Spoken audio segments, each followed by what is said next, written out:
Test 1 2 3. Test 1 2 3.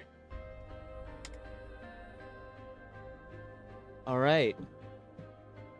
Had the worst scare of my life there for a second because for some reason OBS wasn't working. I had to update my system. I'm just glad it wasn't something terrible. Hello everyone, I'm Mix Gray and I'm back for another episode of Suzerain. This should be the finale of chapter 2. So I'm really looking forward to it. Let's jump right into it. By the way, thank you all. I guess I'll just put this here. Thank you all so much for all the support on the channel. I looked yesterday and found that the last video got 53 views. And that's nuts. That's almost double what all the other Suzerain videos have. So I'm so grateful for that. Thank you all so much for supporting the channel, for watching, for everything. I've had a great... There's hair in my mouth. I've had such a great time doing this, and I genuinely appreciate everyone's support. It means the absolute world to me. So thank you. Rain, our elected assembly has always been overshadowed. Walker warns Vaxlandian Navy over Helheland dispute. Reform status. Good, 142. We should be done soon. So let's take a quick recap of what was last time. So this is going to be turn 6. Yes, we didn't negotiate. We didn't make a deal with Velen. I guess we'll see how that comes to affect us later. I've never actually refused the deal before. We did negotiate a deal with Magnolia. I was considering trading recognition of the island for cheaper steel, but I decided not to because I think the risk was too high. We're investigating the oligarchs currently, which is excellent, and we accepted an aid package from Arcadia. So, let's continue on. Wealth of Nations.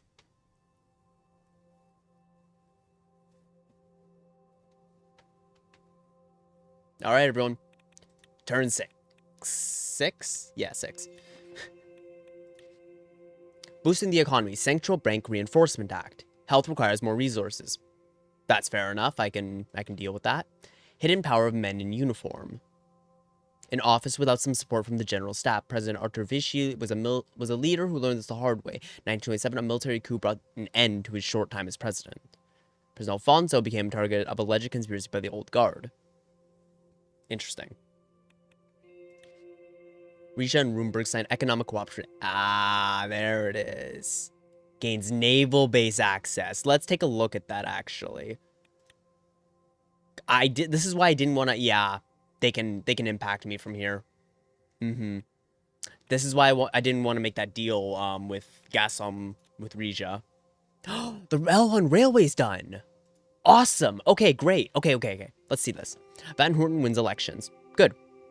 Result in the victory of Agnolia. Martin Van Houten. Okay, I thought there was going to be more here. Governor Braun provides... Oh, no. Okay, so Felix Braun is going to continue to make shit worse in Bergia, and so I need to get rid of him as soon as I possibly can, by whatever means I can. Yeah, basically him dividing up communities in Bergia is just going to cause more unrest amongst the village population. And frankly, it's just extremely discriminatory. He's not even targeting BFF regions. He's just targeting bloodish regions and basically associating that with the BFF just unconditionally. He needs to go.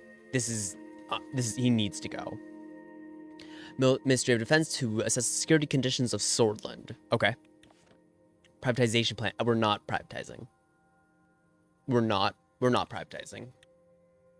Like I said last time, you cannot have healthcare be the mandate of private corporations because that means the health of a nation and, you know, the health of the people inside it will be conditioned on profit rather than the, you know, need for healthcare. When the state provides it, generally speaking, of course, there's a lot of corruption and that has to be addressed, but generally speaking, when the state addresses it, their job is to help the people.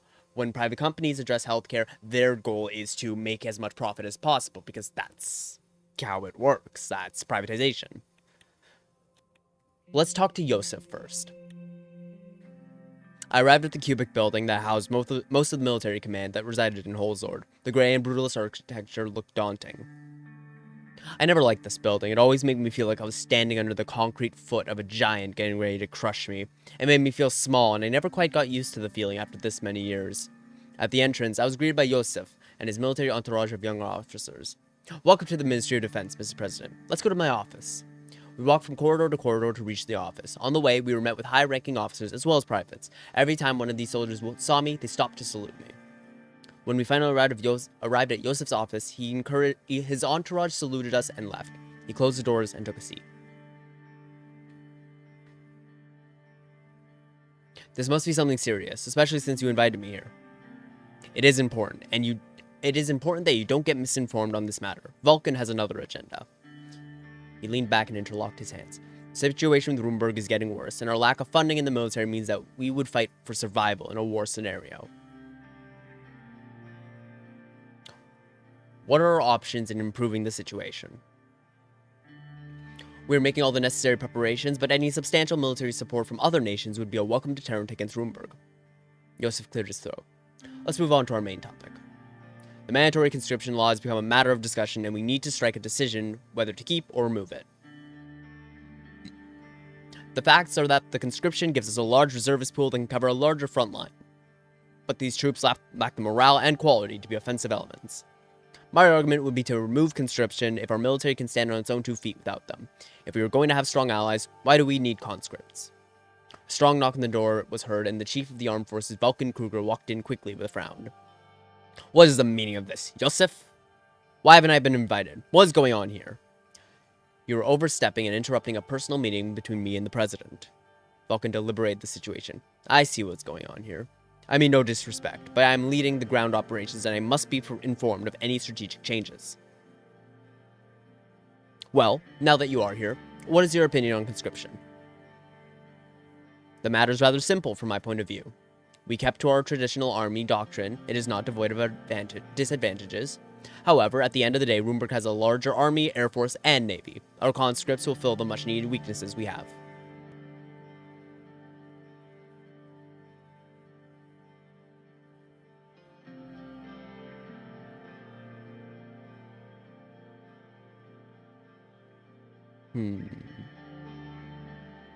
Throwing bodies at a problem never solved it. Not sure if this is the right approach.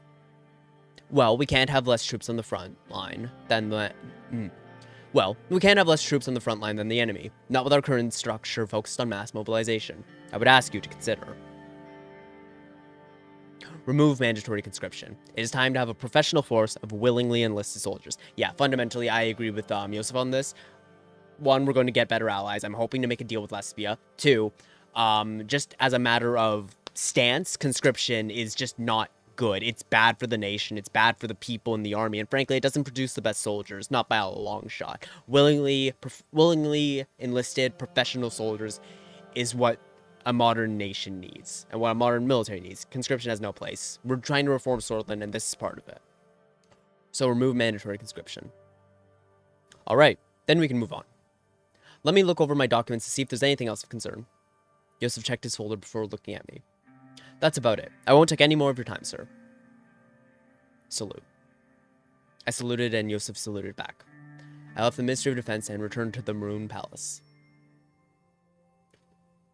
Lack of reservists. Yeah, this was part of it. But, let's see. Fight against BFF continues in Persia. Shit. Boys to men, not without conscription. Ah. Yeah, so since Holzord Post is, further right than the rest of them, they're generally in favor of conscription, from what I understand. Cherish formative experiences, of course. However, the radical... Oh, yeah. God, I need to get rid of Braun. Freedom. Sourish boys no longer forced to fight. We're just happy that those many young students who don't align with the government's aims will now no longer be forced to fight with them. Good. Resettlement order. Oh, fuck. What's he doing? Governor Felix Braun has issued a resettlement order allowing the eviction of British citizens suspected of supporting the BFF and dividing up their communities. This policy has caused controversy and backlash, along with many seeing it as a violation of the Constitution, calling for the judiciary to strike down the order. The order is seen as a violation of human rights in an attempt to target the British community. This is absolutely fucking unacceptable. You can't just, pick people up and, just shuffle them around at will just because you think they might be supporting some terrorist organization. That's absolutely fucking ridiculous. Yeah, resettlement.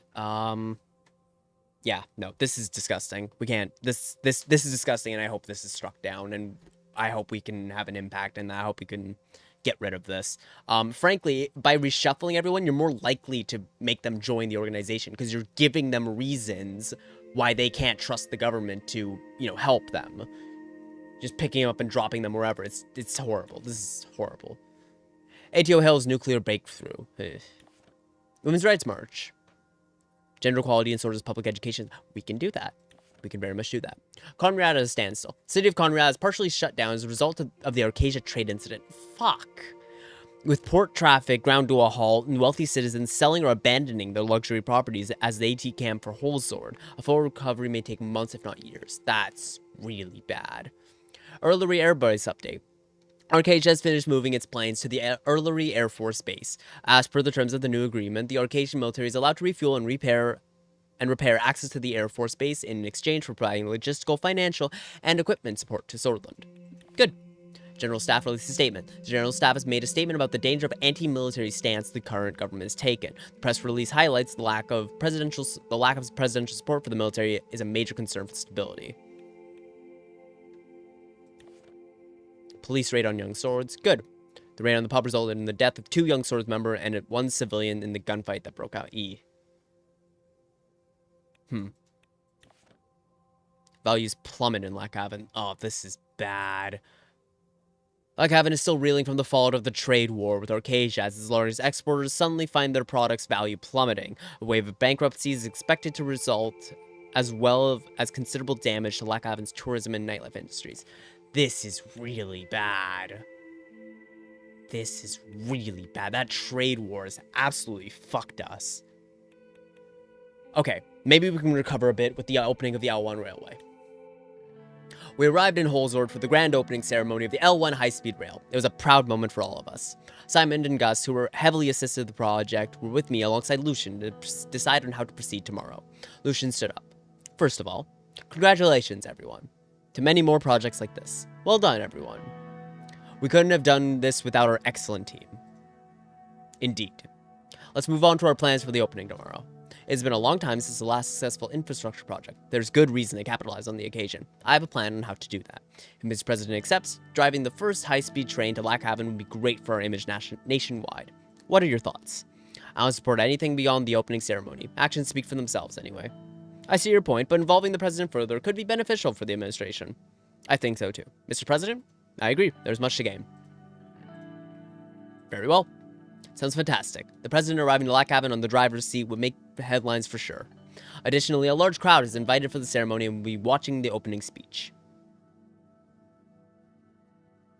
Nothing like a cheerful crowd. Looking forward to it. I think all of us do. Simon stepped in for a comment.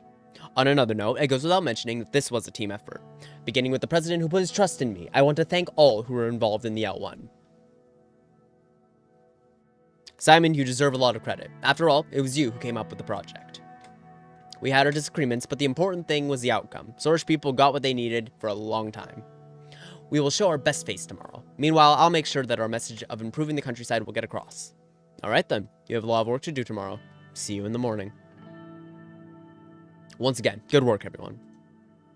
The team left, leaving the rest of the evening to prepare for the big day tomorrow.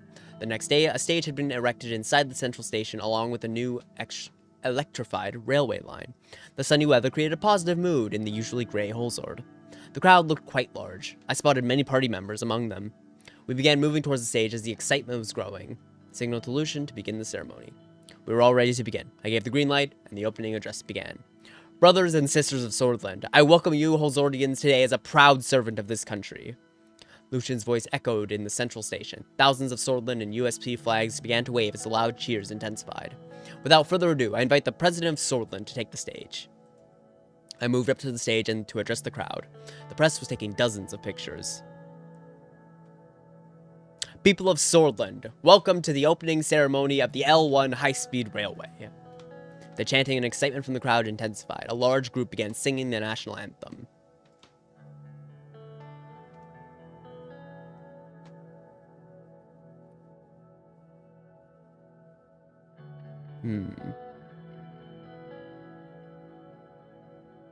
I think Yeah. Or, okay, either I focus on what we've created, promise jobs and opportunity, and we've done that, or we, you know, talk about the future more.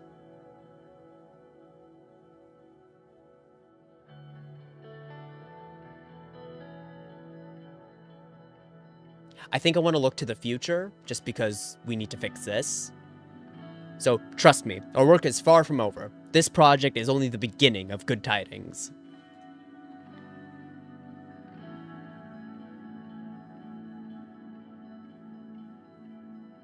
Improve development in rural areas and cities between Holzer and Lackhaven to create economic growth in the greater goal. Now, our intention with the L1 railway was to serve our citizens who are having a hard time traveling between the major cities of Holzer and Lackhaven. We're speaking to the crowd. Let's speak to the crowd.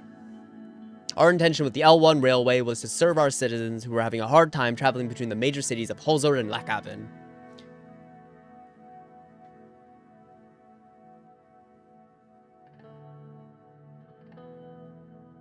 Okay, I think mentioning jobs here. The railway brings thousands of new jobs. Many unemployed citizens have benefited and will benefit from the path of the railway.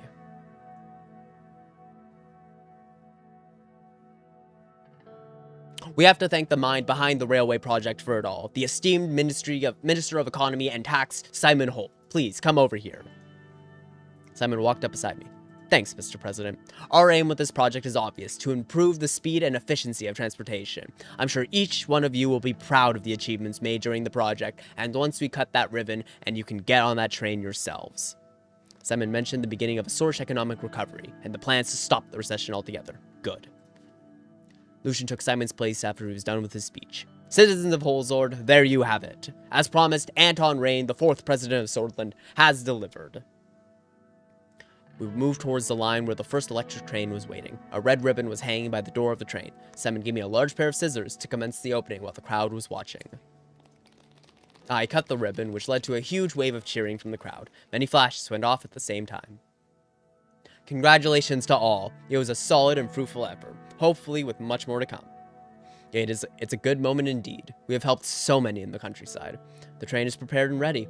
The journey to Lackhaven should take about 4 hours, and the rest of us will be in the carriage with you.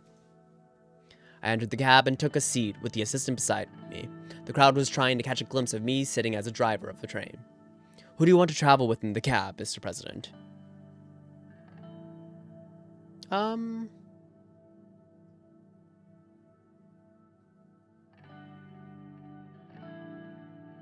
Either Lucian or Simon.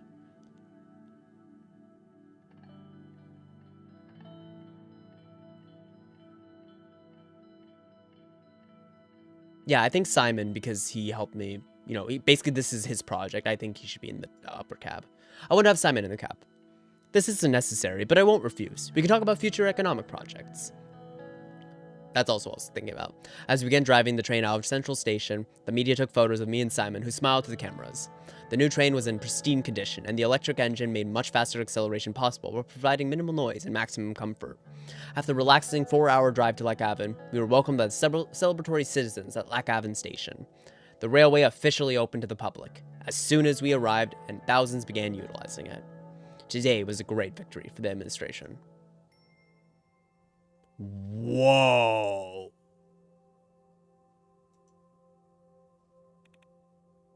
Oh, right. The Arcasian Air Access. Wow, that was a lot of economic development. L1 high-speed railway represents a significant milestone. Average transportation links. That's better than it was before. I think it was weak transportation links before. Ooh, current economic situation. Increased business and trade. Good. Very good. Yeah, see, now they have the little red lines for the electrification. This goes to Anrika, then Gelzord, and up to Lackhaven. Alright. Nice to start out with a win.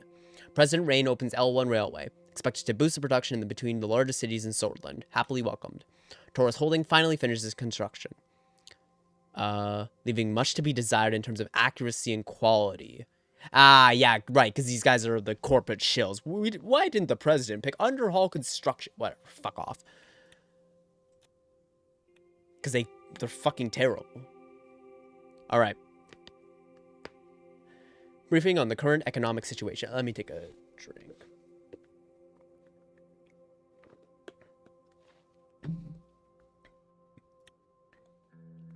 The team gathered in Holzord at the Ministry of Economy to go over the current economic situation. The building was constructed in 1892 by Heron Wald, possibly the most famous architect in Sordland. It was a simple and elegant structure with a few of his signature domes spread out over the roof. I walked through the large bronze doors. 2 assistants led me upstairs to a meeting room. Everyone stood up as I entered the room, buttoning their suit-up jackets. "Welcome, Mr. President."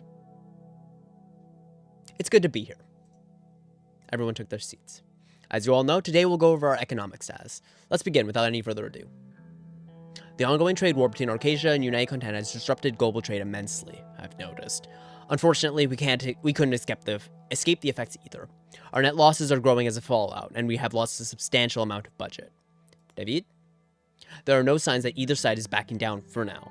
That's unfortunate, but on the bright side, we're not the only country in the state. Rumburg was hit especially hard. That's good. Do whatever you can to make sure solar citizens do not suffer more from this. We are doing everything we can to mitigate the disaster. The end of the tunnel is in sight, Mr. President. The aid we have received from Arcasia helped us out tremendously. Personally, I think it was a great decision, Mr. President. We will use the majority of the capital to combat the recession. I had to do whatever it took to end the recession, even if it meant to deal with Arcasia. I don't think anyone in the room is questioning your decision, Mr. President. How are we doing in terms of our infrastructure? The success of the first infrastructure project is already showing a positive effect on the economy. Mikhail started grinning as he leaned forward. Thanks to the high-speed railway, our 2 most important cities are linked faster. We're expecting quick economic growth in the greater Holzord and Gelsland.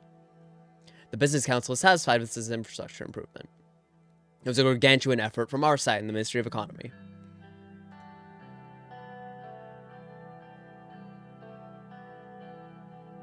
Your efforts are noted. Everyone who's contributed is greatly appreciated. Teamwork makes the dream work. Never ever have I seen one person accomplish what many could together. David, what do you think? Do you have the stats on our deal with Agnolia? Our trade deal with Agnolia has increased our imports and exports by 25% in 1 month, which is with much more to be expected in the future. But higher prices of Agnolian steel didn't result in the trade surplus. We should look for more trade partners. We can make much more and increase our presence in the region. I agree. Not just the region. We should target for more deals internationally. We should see our improved relations with Agnolia as a stepping stone to expand positive influence. I support our foreign initiatives with partners as democratic as Agnolia. I agree. Aligning ourselves with more democratic countries is good for Sordland. It is good for overall trade with other countries as well. Democratic countries generate more trust in general. On a side note, consumer spending has decreased further due to a pessimistic mood caused by our economic issues. I'm confident we will turn this mood around with adaptive projects and solutions. Good to hear. We will do better. While I agree that our first attempts were not successful, we still might have economic opportunities left. It isn't good for our reputation. The people expected quick solutions. We are running out of time. Furthermore, the recent trade war has caused dramatic economic upheavals in the Ryder region and Sordland. We are tackling these with measures we have in our power at the central bank to stabilize the market. The central bank has begun working on a bill with the Grand National Assembly to increase our preparedness for future damaging economic incidents. The NBC will also lend support to the analysis of and contingency plans regarding the ongoing developments. I'm looking forward to further collaboration between our departments to solve upcoming issues. Simon checked his large dossier. Our treasury is in dangerous amount of debt. If we don't reduce our debt in the future, we might fall in a debt crisis, or worse. What are your suggestions on tackling this? I'll work on some proposals regarding taxes to generate further revenues. As per the latest data from the ministry, the recession unfortunately seems to be lingering still in some economic areas. No matter the cost, we will have to increase our economic development rates. Otherwise, I am sad to say that we will be doomed. We need to use the opportunities we have been given. Trade deals and infrastructure improvements always help. Mr. President, I will be very clear. Simon took off his glasses and put them on the table. He looked at me straight in the eye. You already know this, and I don't want to frighten you, but if we are unable to stop this recession, we are headed towards an economic catastrophe that has never been seen before in Sordland. No, in all of Eastern Mokopa. I can't even begin to imagine how we could survive that. None of us want to see the Sordish people starve while the state is unable to provide for its citizens. Then we need to get to work. Exactly. He put on his glasses.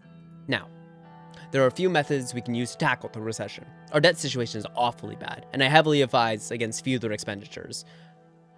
further expenditures. However, I will still present new projects and leave the decision to you, Mr. President.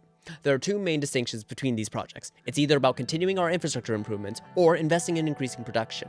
If we continue working on our infrastructure, that would lift us up to advanced country levels. However, our industrial production also needs a boost to return to pre-recession levels. There is, of course, the option to not take any risks related to our budget. The plans for these projects will be finalized soon. For now, I can provide preliminary information. Which would you like to hear about first? What are the projects that can improve our infrastructure? For infrastructure, we have two projects. One is the Benfey International Airport, and the other is Morgna Port. Benfey is growing at a rapid pace and would benefit highly from an international airport. Much more money to be made there too. The Morgna Port will boost trade and improve the flow of goods towards Sordland because the Conrad port is far too small in capacity and an extension is blocked by the Navy headquarters.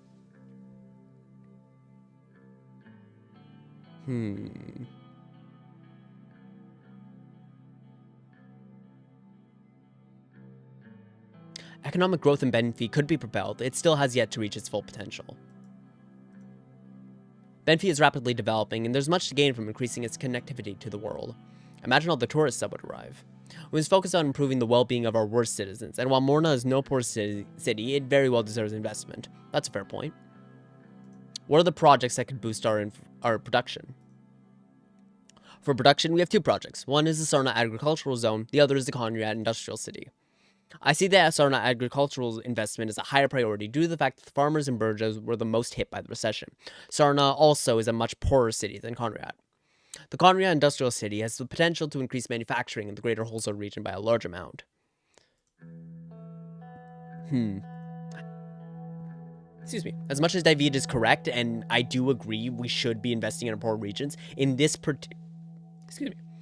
particular case, we've heavily improved the current situation with the L1 railway and our investments in Lauren. Also, we've been investing a lot into our electronics industry. So I think that creating a production hub within Conrad would have a bigger impact going forward. I think that would be more likely to get us out of the recession. Berja, we still haven't improved the healthcare and education access in Berja, however. So I hope that'll come in the future. So yeah. Conrad could benefit from a larger manufacturing industry. It would bring the city to a position where it could rival Lekhaven. That's not necessarily what I care about, but, you know, also, if we get another trade deal in the future, that would mean more products for export, which is very good. We should invest in develop Conrad to diversify the economy in Greater Holzor, which would mean a great deal. Manufacturing investments are the kind of investments we need for a healthy economy and our currency strength. Conrad is a developing city with a lot of potential, while Sordland and the Berja region are lackluster. That's not a good way to look at it. I have enough information. Very well. That covers our subjects for today. I have a couple more economy-related questions. David, what can we expect in terms of our trade situation? Our success in reaching a trade deal has boosted our position as a regional trade route and increased the likelihood of potential trade partners. We have imported and exported more across the board with all countries except Rumburg.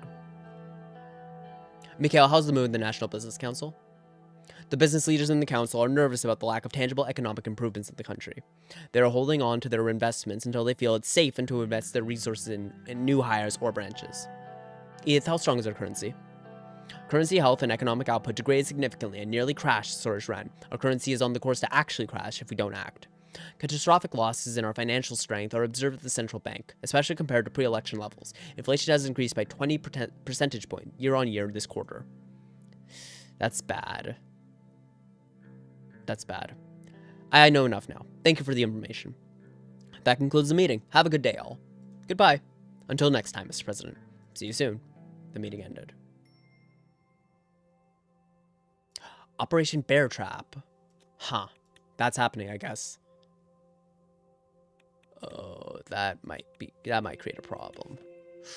Polio cases discovered in rural Suzerain.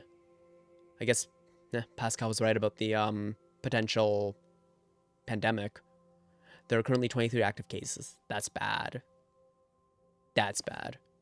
PM Van Horten warns about Vexlandian presence, of course. Protests against Governor Bronze Resettlement. Good. Protests is shit.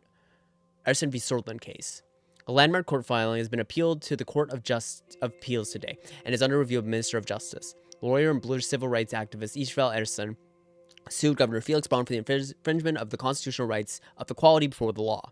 The case questions the separate legal treatment of the Bush and Dyer, and by extension the whole of Bergia. Israel Edison argues that the Governor Braun's policies, including the controversial resettlement policy, infringes upon the right of property of the Bush citizens. He claims that Articles 6 and 7 in the Constitution, as well as the institution of the special zone, are in direct conflict with the Constitution, and thus allows a separate treatment of the British in all of Bergia and beyond.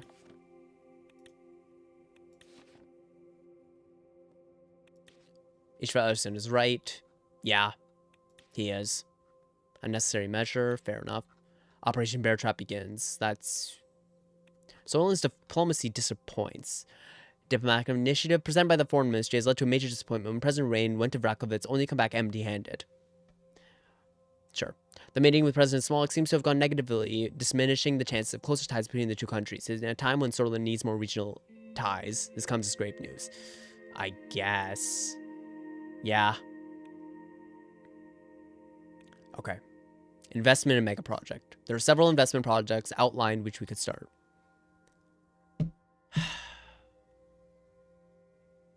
The Ministry of Economy has put forward 4 bold plans for investment projects, each aiming to solve different issues ranging from production to infrastructure. The 4 available investments are Benfi International Airport, Morgna Seaport, Conrail Industrial Zone, and Sordland Agricultural Zone. -2 government budget.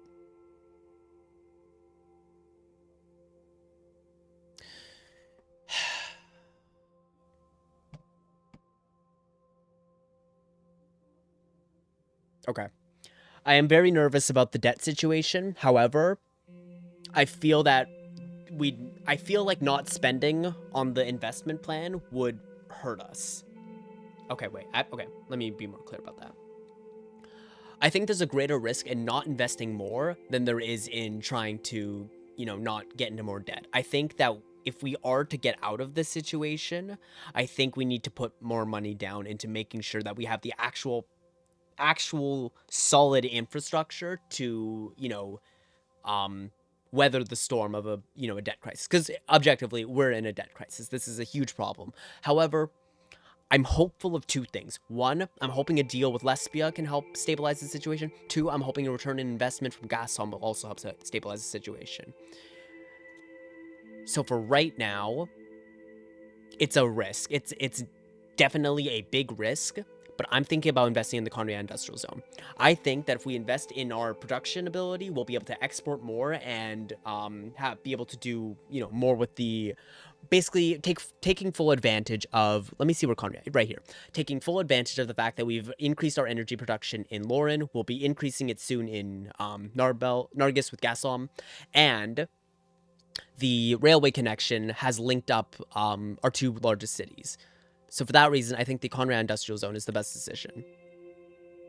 The Benfi Airport and Morna Port would also be very, very nice, but I think this improving our production is better.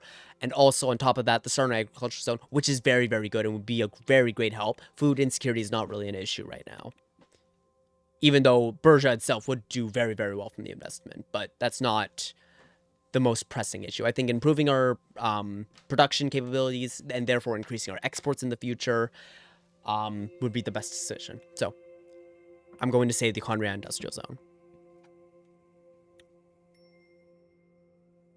I really hope the debt doesn't bite me in the ass.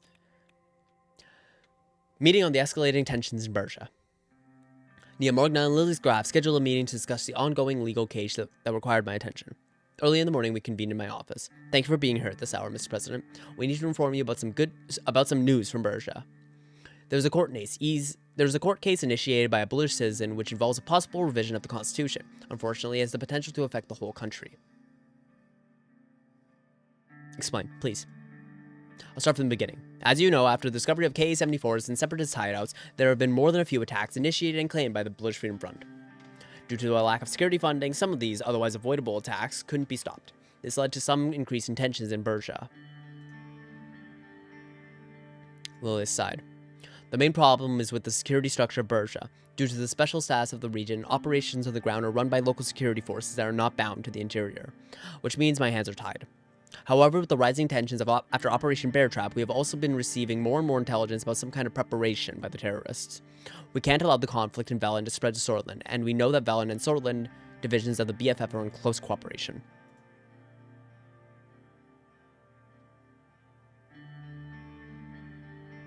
You have my ear. The increasing threat of the BFF led Governor Braun to, justifiably, I hate police so much, resort to his emergency powers to curb the danger.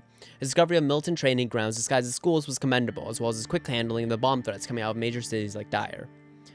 However, his latest policies have been questionable, especially the peaceful resettlement order. It has been met with massive anger from the majority of Bloods in the region. This is a massive understatement. Governor Braun has abused his power and clearly acted against the Constitution, and quite surprisingly, Ishval Erison has managed to successfully push his case to the higher courts. He is suing Felix Braun for infringing upon the liberties of British people. He also raises a conflict in the Constitution and argues that the way it is written makes it open to interpretation and allows people like Governor Braun to abuse their powers. What exactly does Erison claim about the conflict in the Constitution? As you know, the rights and liberties Article 7 alludes to are described in Article 100 in further detail. All citizens, in theory, can exercise their right described in these articles and are equally subject to law as described, and these rights cannot be suspended by the government under any circumstances other than a defense of war. Mr. Erison claims the line, every sword is equal before the law in Article 7 does not include other ethnicities, and thus gives the state the right to suspend or limit the rights of non-swords defined in Article 100. Courts have repeatedly protected Governor Braun in the past, and it is true that he bets on Mr. Hawker justifying his actions through Article 7. However, there's Article 6, which the courts could have taken into account already. And what's the problem with Article 6? As you know, Article 6 goes, everyone who is bound to the sword of state by citizenship is a sword, which clarifies clearly that the Constitution does not discriminate against other ethnicities or cultures. Citizens of this country are called swords. But did you ask the British people what they think? Yes, it's true that this article has protected them on a number of occasions, as it defines sword as a non-ethnic term, but is left up to the interpretation of the courts. They could have argued that Article 6 extends the rights defined in Article 7 to all citizens of Sordland regardless of race, but they didn't. Yet. They can potentially push this case to the Supreme Court. Who is Ishval Erison? Ishval Erison is a lawyer and British rights activist. He lives in Dyer and has experienced the systemic racism in the region firsthand. He was evicted last month from his home in Dyer on the grounds of threatening public safety and stability. He was also shot at by law enforcement forces several times in the last 2 years and managed to survive it all so far. The attackers, of course, were never punished. As much as the eviction seems unjust, Mr. Erison must be further investigated for his potential ties to dangerous organizations. I'd like to believe the forces wouldn't have fired at him without proper reason. Really? You really think they wouldn't? I can't fucking stand her. I want to rip her apart, but like it's not worth it. This is more important to say. What the British community is going through in Berger is unacceptable. We must do what it takes to stop this madness. That we must. What exactly is this case about? Ishval Erison is claiming that the current constitution gives the legal grounds to discriminate against Polish people, directly infringing upon their rights as citizens. He claims Article 7 of the Constitution, citing the line, every sword is equal before the law, is in direct conflict with the freedoms and rights defined in Article 100. Governor Felix Braun is accused of using Article 7 to justify his oppression of the Polish community. What are the accusations against the governor? Mr. Braun has sadly evicted thousands of Blood from their homes in Dyer recently. The fact that this happened in a city with relatively low levels of BFF activity is a sloppy decision at best. A sloppy decision? This is a direct violation of the rights to property. The BFF activities have nothing to do with this. But it does, Miss Morgna. The state can take any measures to fight terror within its own borders. The decision would have been justified if those neighborhoods were in fact labeled as a threat level red, but they were not. Hence, he did not have the authority to evict those citizens. In this case in Dyer, the governor has definitely violated his authority. You are underplaying it. This eviction was only the last of the many he ordered as part of Berger's peaceful resettlement policies. This is not about Dyer. There are hundreds of accusations listed in this case, ranging from violent actions by law enforcement officers to open discrimination in local municipalities. Calm down, Nia dear. I'm not disagreeing with you. Nia stacked the papers in front of her. In any case, the situation might be troubling if it reaches the Supreme Court and Mr. Hawker manages to sabotage it by altering the current interpretation. It would be disastrous for British rights. I'll be doing my best to ensure a positive result comes out of this case, but I'm not sure if the centrists would be willing to agree with Mr. Erison. Why would Hawker even sabotage it? The current interpretation is strictly soulless. I'm sure he will follow the Constitution and charge Governor Braun for unconstitutional behavior. According to the foundational values of this republic, everyone who is a citizen of this country is a sword. The Constitution is clear about this and does not allow for discrimination. Maybe Hawker is not the man you think he is, Miss Graff. From what I've heard, his stance on this subject may not be the standard soulless interpretation, but something darker. I'm afraid he'll reject the case altogether and find Governor Braun innocent. If this happens, it would make discrimination against British people legal.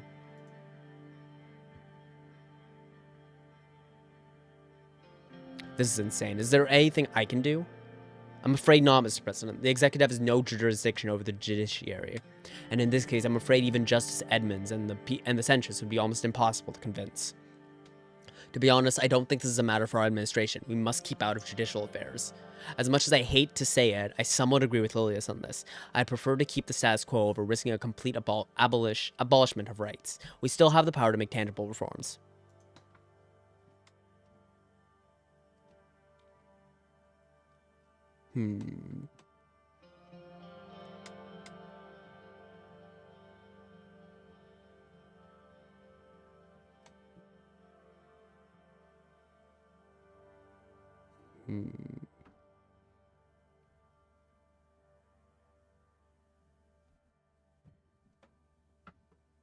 Maybe she can block it?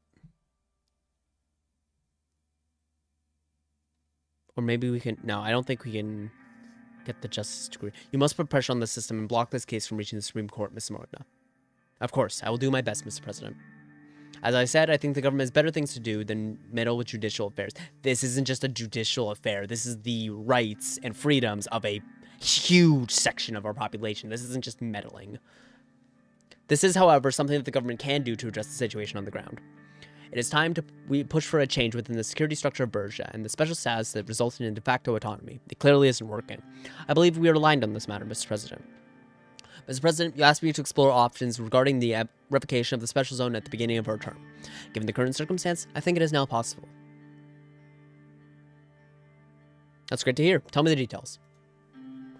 The resettlement policies in Berja and the Erison case have changed the mood of lawmakers. We can use this opportunity to push for the removal of Tarkinsol's special zone degree. It is a much bigger possibility than before. Of course, racism is rampant throughout our country, but British citizens inside Berja are having a much worse time than British residents of cities like Blackhaven or Holsword. If we focus on Berja, we can remove its special status. This alone would be a huge step for British rights. Unfortunately, as long as Governor Braun is in charge of Berja, with the powers he has, no judicial reform could reverse the situation on the ground. To put it simply, we want to work on a detailed proposal to restructure Berja.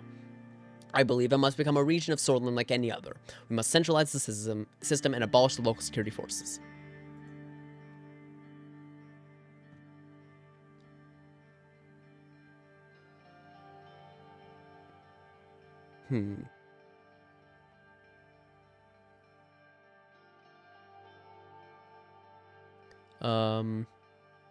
Well, I mean, yeah, obviously removing the basis of discrimination in our constitution would be better. And also local change is good, but, like, we can't do that right now.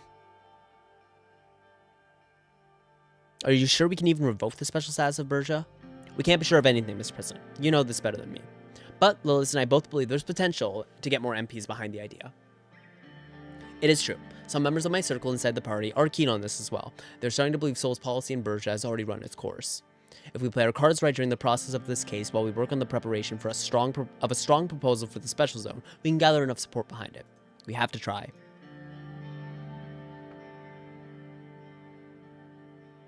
We do have to eventually change Articles 6 and 7 as well, but we do not have the political capital to pull it off. Or the literal capital to pull it off. So, let's hear about the proposal. Nia and I both agree that we need to abolish the special zone in Berja. This is the first point that the proposal will address. This would also mean taking away the special authority of the governor. I agree with removing the governor as well as his insane authority, but I don't support a complete centralization of the region. I propose that we restructure the special zone to democratize it and acknowledge the British movement. How does that solve anything? How do you solve a problem by dividing the region from the rest of Sordland? We've tried that already. Hold on, Lilius. I want to hear Neo's proposal. Thank you, Mr. President. Millions of British people suffered over the last decades. We saw a massive uprising, terror attacks, and a governor going rogue. These people only wanted to live in this country as equals, and they were denied that. Why don't we allow Bersians to elect their own local government? Why is Holzord so keen on prying into lives of British people? Select their own local government. Okay. Oops. We should replace the oppressive laws of the special zone with a democratic system that allows for proper local representation. I propose the Bersia semi-autonomous region. Oppressive laws of the special zone with a democratic system that allows for proper local representation. Okay, so the citizens elect the governors instead of, well, yeah, that makes sense. I'm sorry to tell you, Miss Morgna, but Bersia is part of Sordland as much as Angland or Holzord. You're bringing secessionist Fiti Ahal's lifelong request here as your proposal. What's wrong with you? What's next? Secession of Bersia and the formation of an independent British state?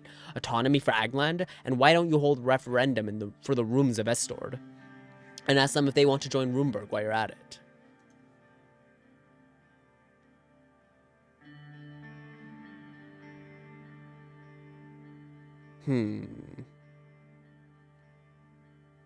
I also want to hear Ms. Graff's proposal before deciding.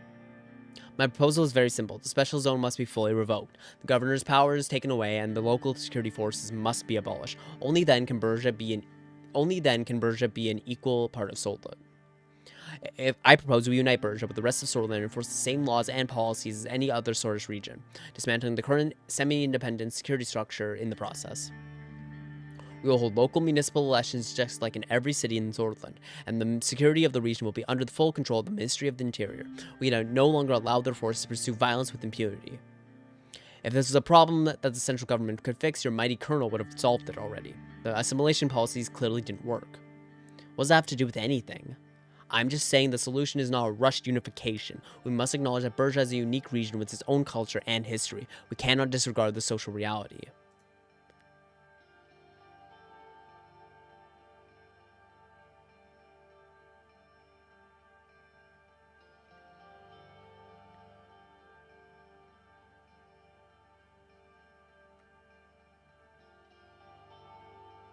Again, obviously, look, ideally, changing Articles 6 and 7 and then reintegrating Bersia completely as part of Sordland would be the best outcome. This eliminates the basis for discrimination in the Constitution, and it allows, full integration with the people of Bersia. However, we do not have the political capital, as far as I'm aware, to change the Constitution right now. We don't have much. So, and frankly, I agree with Nia in the sense that just rushing the assimilation process and trying to pull Bersia into Sordland against its will, essentially, would only cause more disruption down the line. Because, frankly, the British people have been discriminated against, and, with the Articles 6 and 7, they won't be happy about a forceful reintegration. I think the best thing we can do to stabilize the area and, promote a more democratic future for the country would honestly be the special semi-autonomous zone. Again, as much as I'd like to just reintegrate it point blank, we can't promise them equality right now. Literally, in like a most literal sense, we failed to provide them equality. We haven't invested as much in the region because we've had other priorities like our energy independence. And right now, with both the special zone and the fact that we can't change the Constitution, and the fact that we can't change the Constitution at this current moment, and we have to push through this, more tangible proposal right now, I think that Nia is correct. Nia has a point. Peaceful assimilation is also not the solution. We must finally listen to what the British people want. Nia smiled.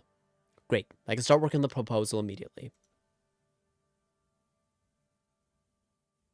We can't keep the status quo, I'll say that much. Yes, it's been decided, Ms. Morgna. You can get to work immediately. I'm counting on you. Thank you, Mr. President. I'll start working on it immediately. Liz looked incredibly furious, but kept herself quiet. I doubted that she would forget about this. To have a structure that will actually solve the problems of the region, we'll need to conduct in-depth research beforehand. I believe it will take some time. My estimate is that the proposal will be ready sometime after your constitutional amendments are voted on. You can choose whether to enact it then. Sounds good, Miss Morgna. I'm counting on you. Great, I'll get to work. See you later, Mr. President. They bid their farewells and left the room. Okay, let's hope this works. Balanced energy prices in Lac Haven, reports NBC. That's good. The stability is fostering an encouraging business environment and promoting economic well-being among the populace. Good. Very good. Very important right now. Gascon thrives. New investments yield success. Yes. Okay. Good. Good. Rising Star in United Contana. Who? Ayatake. Wait, no. That's not a region. That's his name. Who's the Rising Star?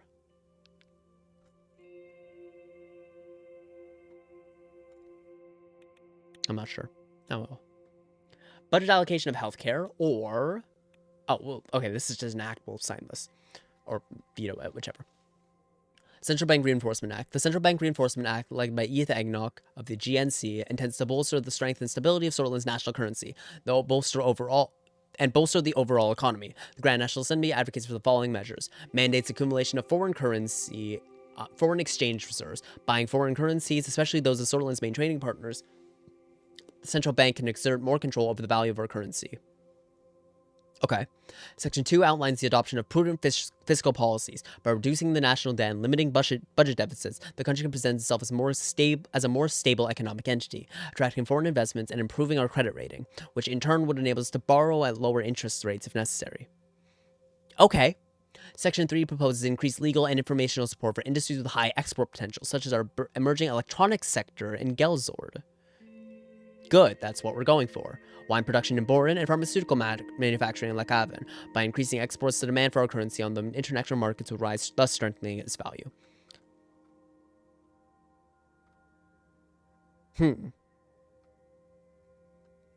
While I'm not necessarily supportive of the central bank exerting more control over the value of our currency, that being because it's like an independent institution and that I think has risks associated with it, I think the rest of this will be helpful in stabilizing the economy. Because if we can, spend a bit more, but overall strengthen the security of our investments, that I think, and bring in more of them, that I think will be a great help. So we'll sign it. I think we've done pretty good overall opening up the economy in general. So I think this will be, generally speaking, a good thing. This legislation offers a strategic approach to improving our economic stability and reinforcing our national currency. Yeah. National currency. A stronghold for Sordland. The strategic move upholds our sovereignty, securing Sordland's economic interests against foreign manipulation. Op-ed. A misguided attempt to control. Okay, let's see what this. From the desk of the Ventry City Free Trade Committee comes this warning. The signing of the Central Bank Reinforcement Act is a blow to free market principles. Okay. In the committee's view, the new law's focus on accumulating foreign exchange reserves and bolstering domestic industries may limit flexibility and dynamicism of Sordland's economy.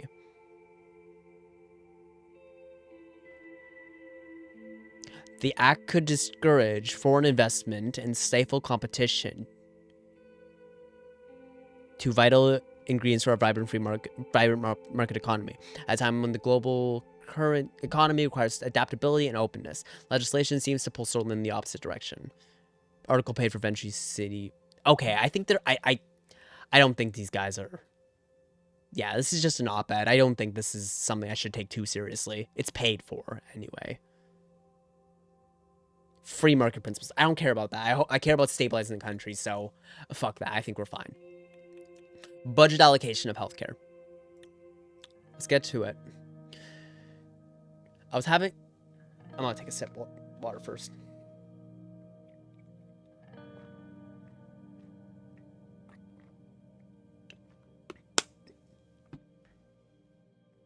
I was having my afternoon tea in the State House office in Dyer and was going through newspapers.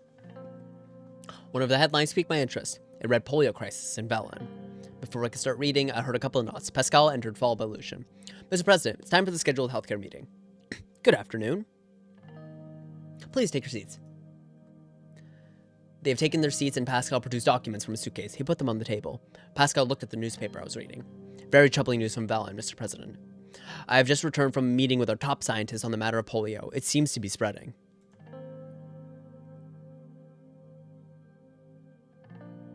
What are we doing to prepare? We have notified all of our healthcare staff, especially the ones closer to the Velen border. Unfortunately, these are also the more rural areas where we lack equipment and staff. What I was told by our researchers is that was that with the current infection rate, there will soon be millions of people affected by polio. We need to be ready for any possibility. I doubt it is that serious yet. Regardless, back to the topic, Mr. Venewall. Pascal put on his reading glasses and went through the documents. He didn't say anything for a whole minute. Mr. Venewall? Yes, of course. Let's start. He put the papers down, cleared his throat, and looked at me. In general, I'm very content with the budget decision that was made. This comes as a very pleasant surprise that we all welcomed at the ministry. The overall mood has been positive as the administration focuses more on healthcare. I'm excited about what we can achieve with the allocated funds.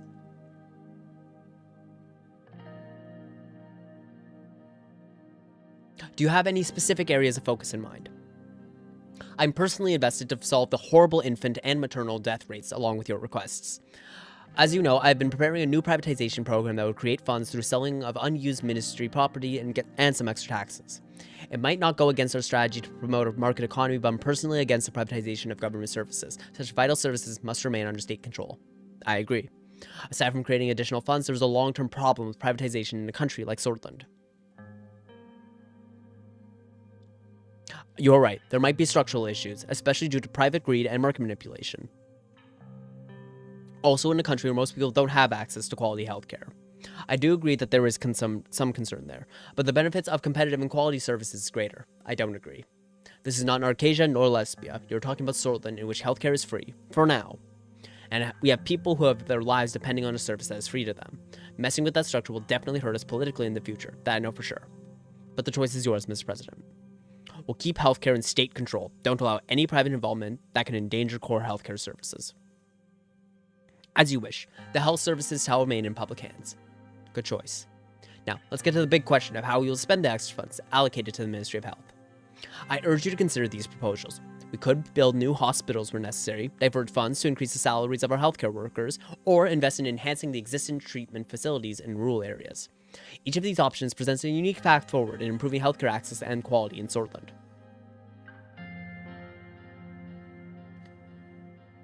Increasing salaries should have a good effect for doctors, nurses, and other staff who work so hard for our citizens. That's very true. Improving treatment in rural areas is a must. Actually, yeah. I think I want to go for the rural areas, especially in Berja, and especially where the polio outbreak is happening. So I'm going to say this.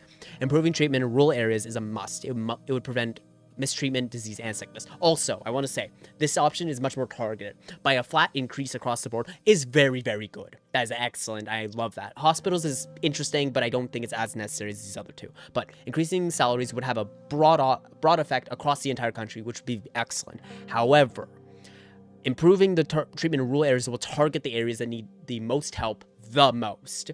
And that, I think, will have a larger long-term benefit. By the way, worth pointing out, all these other regions are developing very, very quickly, but focusing on the rural areas, such as in Berja and Dyer, will have the greatest effect, since healthcare is already good in the urban regions. So, for that reason, I'm going to say improving treatment in rural areas is a must. It will prevent mistreatment, disease, and sickness. The sad reality is that our rural clinics are woefully outdated, ill-equipped, and understaffed. This stark disparity between urban and rural healthcare is a major contributor to the high maternal mortality rates and prevalence of other diseases in our rural communities. Addressing this issue is one of my key objectives in this term, and I believe an overhaul of the rural healthcare infrastructure is a critical step in that direction. We're seeing an uptick in minor outbreaks in specific regions. It's largely due to outdated facilities that lack proper hygiene standards and equipment. Oh, we didn't have to make a choice there. Okay, let's keep going then. Increasing salaries should have a good effect for our doctors, nurses, and the other staff who work so hard for our citizens. There's merit in the proposal to increase salaries for all health staffs, with an extra emphasis on rural areas. Okay, that would be good. This approach could incentivize doctors and nurses to work in these regions where the services are desperately needed. On a larger scale, it boosts satisfaction within the health industry and could contribute significantly to reducing maternal mortality rates, a goal that is close to my heart. Metropolitan areas are already reaping the benefits of our policies. The rural regions, which trail behind in income, deserve some attention. However, implementing a nationwide proportional salary boost would pay off politically. Building new hospitals sounds interesting. It would boost our popularity. While the construction of new hospitals is an appealing idea, I personally don't see it as a primary concern. In my view, the pressing issue lies with the quality and accessibility of healthcare in remote areas. But certainly, adding new healthcare facilities would be a positive step, particularly in underserved regions. Constructing new hospitals would score us significant political points. It is a visible, tangible improvement that we can present as an achievement. We can proceed with the decision, Minister Benowell.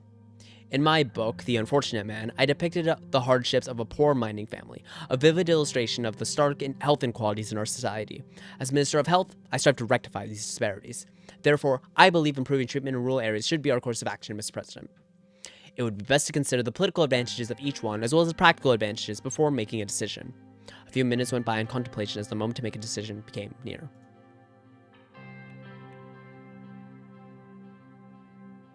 Yeah, okay, so from what I see, obviously all of these would help and all of these are very good. However, building new hospitals is the least important, but would have the most political impact. The political impact is important, but it doesn't bother me as much. Increasing the salaries of doctors, nurses, and healthcare staff with incentives for rural areas specifically would also be a very good choice, and I think that would both increase the quality of our healthcare service and boost our popularity. However, I'm not worried about our popularity with most of the urban regions. Excuse me. I think we're doing very well there. We've created a great ton of jobs between Lacab and Holzor, so I think we've got them locked down. We're going to see a significant boost in support from Conrail when the industrial zone gets finished. We're going to see increases in education and healthcare across the board. Anyway, so those will be very, very strong. And as soon as we can fix the economy, I think we'll be solid for getting people on our side. Plus, we still have Marcel Caronti's network. So, for that reason, I want to appeal most to the rural areas where they need the most help and have the least funding to begin with. And Mr. Benowall says it'll have the biggest impact, and for that reason, and frankly, I agree with him. We need to help the rural areas. We need to, directly impact their lives in a positive way. It would not only get their support, but it will also increase the baseline health for the entire country. And for me, I think that's a strong goal, both tangibly, as in improving the healthcare, but also politically in the long term. And I think it will gain us a lot of rural support. But I'm more interested in the first part about, tangibly improving their quality of healthcare. So, improve rural treatment by hiring health staff and upgrading equipment in the rural areas. New contracts for improvements will be drawn up immediately. Well, that wraps up our discussion for now. Very well. Fruitful meeting nevertheless. Nice and short. Thank you for the meeting. Pascal gathered his documents and left along with Lucien. Quality rural healthcare services. Great. This is great. Improvement in healthcare services is expected to have a positive impact on the overall health of rural communities, leading to decrease in mortality rates and an increase in life expectancy. Lovely. Very good. Thousands protest the new governor of Helgeland. Protest the Agnolian government's increasing control over Helgeland administration following the appointment of a new governor.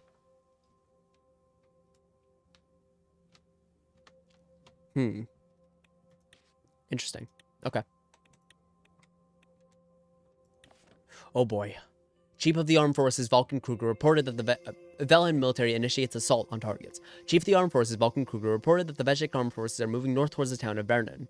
On their way, many British villages were assaulted, and the initial reports indicate a high death toll. Jesus. As they approach closer to the border, Vejik army's movement will be observed closely. Many displaced refugees from the battles have been seen moving towards the Sorish border. Okay. Ah, Richter. All right.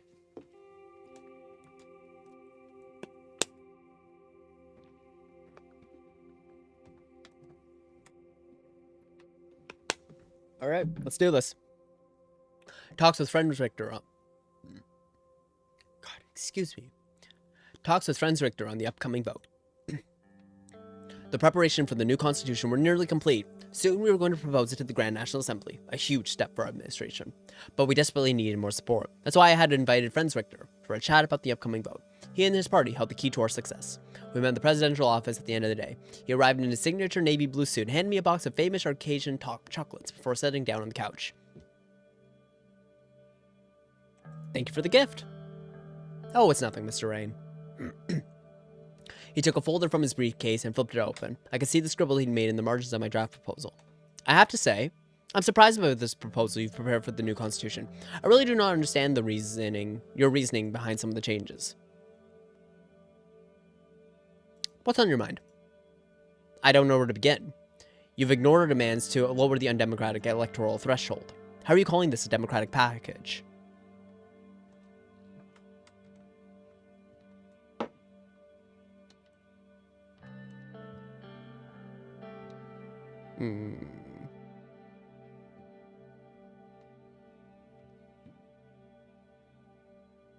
Be a realist or necessary to maintain stability.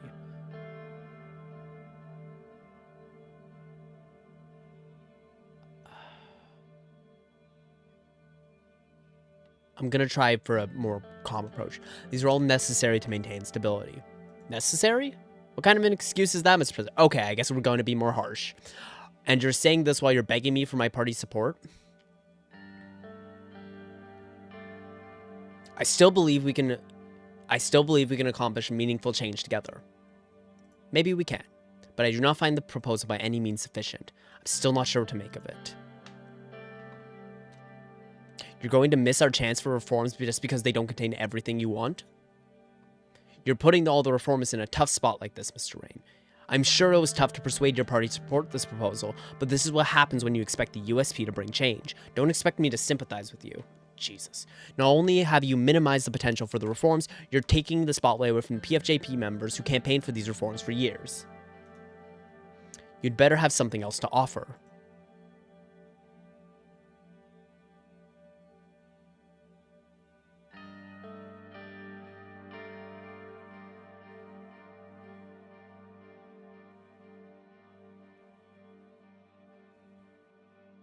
So, you're looking for political gain after all. I value Sordland and democracy more than anything, Mr. President. I also have to look out for myself and the party. Surely you understand. And if we're talking about democracy here, I first need your promise that you're not going to cast a shadow over the PFJP anymore. You'll give us proper credit and finally do something about the unbalanced representation of our party on state television.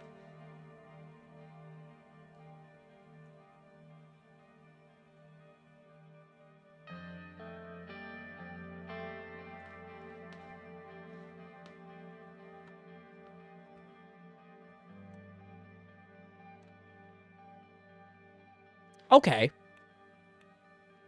Yeah, you know what? I think sorry. Yeah, you know, I think I'm okay with that. It's a concession, but frankly, I don't really have many problems with the PFJP. I think they're too aggressive with privatization, but really, that's my only problem with them. They generally propose progressive values. They're generally promotive of equality, increasing of the welfare state, things like that. So, yeah. I'm okay with giving them a bit fairer representation on state television. Sure. Of course, Mr. Richter. You can count on me. That's good to hear. Then I can say they'll be happy to cooperate with you, Mr. President. I will hold you to your promise. Of course. Was there anything else? Before you leave, I'd like to address a few things I've heard about you. There's so many things said about me that I can't keep track of them anymore. What exactly do you mean? I received intelligence that you made a deal with Arcasia and that you have tried covering your tracks. Or wait. Do you have any sort of secret partnership with President Dwight Walker? There's some rumors about his influence on you. Because I've met with Walker before, I'm the leader of Sordland's largest opposition party and free to visit anyone I please. But since you ask, I'll explain the context of our relationship. As you know, the downfall of President Alfonso was abrupt. He was the only progressive hope we had in the USP. Our brief alliance with him accomplished great things, but we ran into a very concerning revelation. In our last meeting before the USP abandoned him, President Alfonso said that Sol was not gone and still pulled the string behind his back. He was suspicious about a conspiracy against his reformist agenda, and he feared that everything would collapse around him. And it did. Afterwards, the party voted you in. I don't think it was a coincidence, Mr. Rain.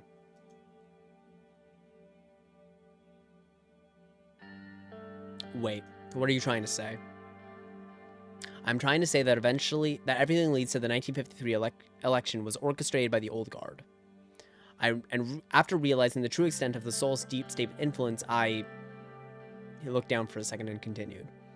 We're in this together, so I'll be honest. I lost hope that Sordland could ever achieve the liberties and democracy that had been working so hard for as long as Solism was still alive and well. So I decided to act. Act how? I was contacted by an Arcasian senator and one of Arcasia's biggest tycoons, and I decided to agree to their meetings in hopes of receiving support. I flew to Arcasia and I eventually met President Walker. He offered political and economic support for me and my party, asking us to lead Sordland to the democratic sphere and become a member of the ATO, but the exploitative conditions he was demanding would have crippling effects on our economy.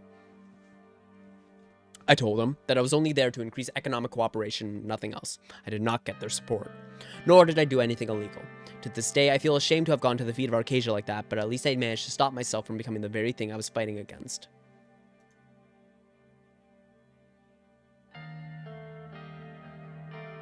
I'm grateful that you're telling me all this. Thanks for taking it so well. We must always be honest with one another. You have the authority to investigate this and potentially prosecute me for it. I gave you my trust. I hope I have yours too. I'll always acknowledge my wrongs and keep fighting for a better future. I believe you're not that different in this. You are correct. I hope to be together in this fight for the future. As the revolutionaries once said, the morning will come, Mr. Rain. We'll see it one day. Anyway, if you ever want to discuss this topic further, feel free to call me. I don't have anything to hide. He stood up. I'll get going now, if you'll excuse me. Thanks for the meeting. We shook hands. It's nice to have a president that we can finally have a dialogue with. He laughed. I'll see you in the history books. Have a nice evening for now. He left the room. Okay. Yeah, I traded a more fair representation of the PFJP, who, again, I'm generally supportive of, so I'm okay with that. In exchange for his support. I'll take it. At a party conference today, the PFJP came out in support of Anton Rain's constitutional changes. Leader Franz Richter announced that the proposal President Rain had submitted to them had met their party's standards for democratic reform. It's time to our party stand together in order to make changes to our outdated constitution, said Richter, calling his party members to give support to the proposal. Despite a complete show of support from PFJP members, the group's deputy chairwoman, Mrs. Silheil, protested Richter's call for bipartisanship and blamed the party leadership for handing Sordland to President Rain on a civil platter. She was seen leaving the meeting during Richter's speech in protest. It is unclear whether the draft that will now go before the Assembly is Rain's original one, or if it has been changed with Richter's input. It is also unclear if Mrs. Silheil's protest will gather support within the party against the proposal. I hope not. What is clear is that with the PFJP's votes, Rain's chance for us successfully passing the reforms in the Assembly just got a lot higher. Rain meets Richter. Sordland today received exclusive updates about President Rain's constitutional reform process. According to insider sources, Rain met today with PFJP and head Franz Richter in an attempt to secure party's votes in the Assembly. Indication the president is truly aiming for democratic reform as opposed to paying lip service or using the opportunity to consolidate his own power. We'll know more once the results are announced. Victory Day celebration. Jen, the nationalist stronghold. Of course. At yesterday's party conference of the PFJP, Franz Richter announced that he'll be giving his full support to the constitutional changes proposed by the USP. He asked for the member of his party to follow him in this endeavor and set aside their differences for the greater good of the country. He did get a win out of this. I'll take it, frankly. I've got the USP on my side. I think I'll have most of the votes, and I think I'll have most of the PFJP support. And I think I'll have the independents on my side. Actually, that might be a 50-50. But we need 166 votes.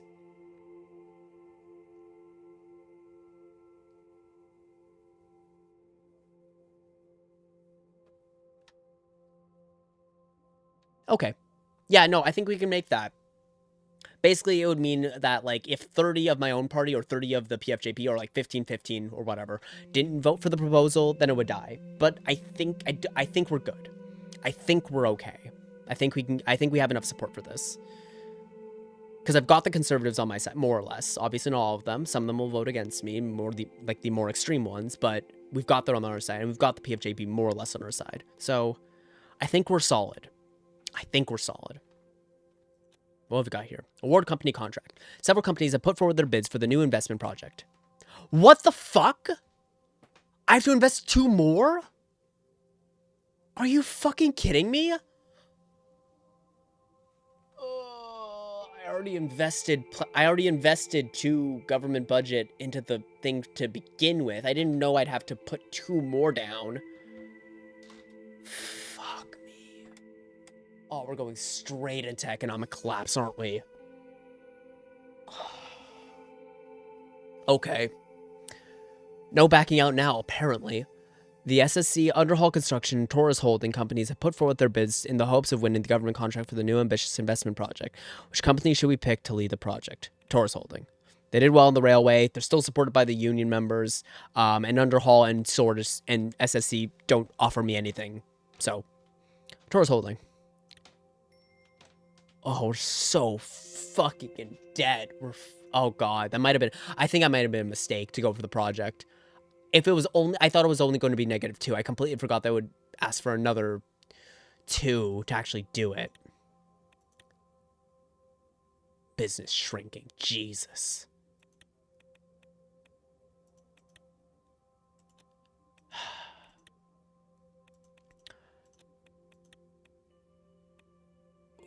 that trade war was so bad.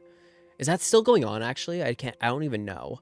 There should be, like, a ship somewhere. Yep, there it is. Superpower trade war. Fuck. All right. We continue on. We do what we can. Updates on the situation of education.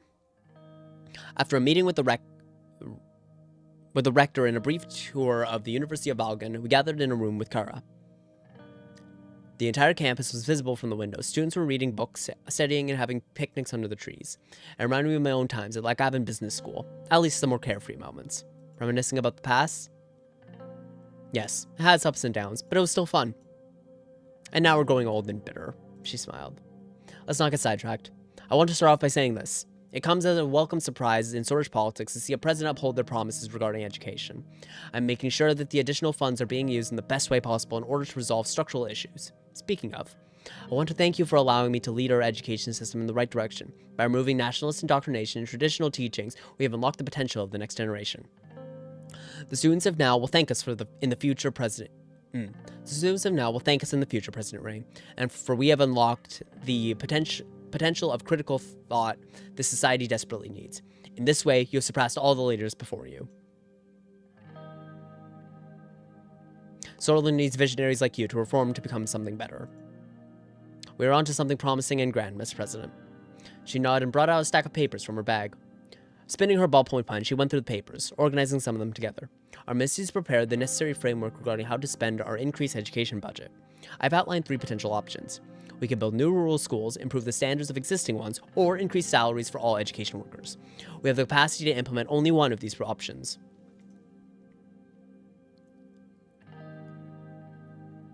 What does improving rural schools entail?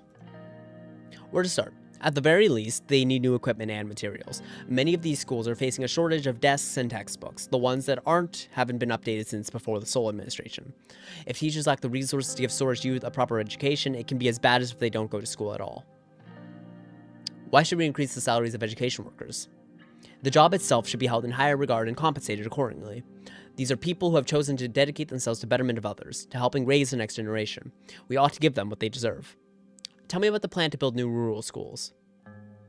The issue is very critical, as we are losing many young people to ignorance and illiteracy. Sordland's rural population is full of untapped potential. With enough education, these people could be an asset to our workforce and society. Look at how United Contenta is pushing past Arcadia in education and research. It's because most of the rural populace has access to schools. I'm ready to decide. She put the pen down and looked at me.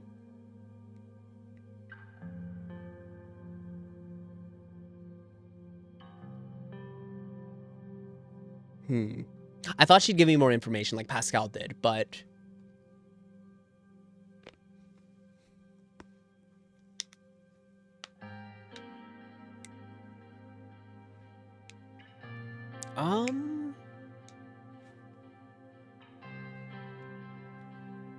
Yeah, I think since we're focusing the healthcare initiative and building and upgrading more rural facilities, I think doing it side by side with education will be the best option.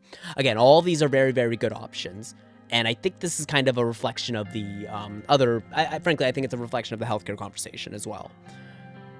So,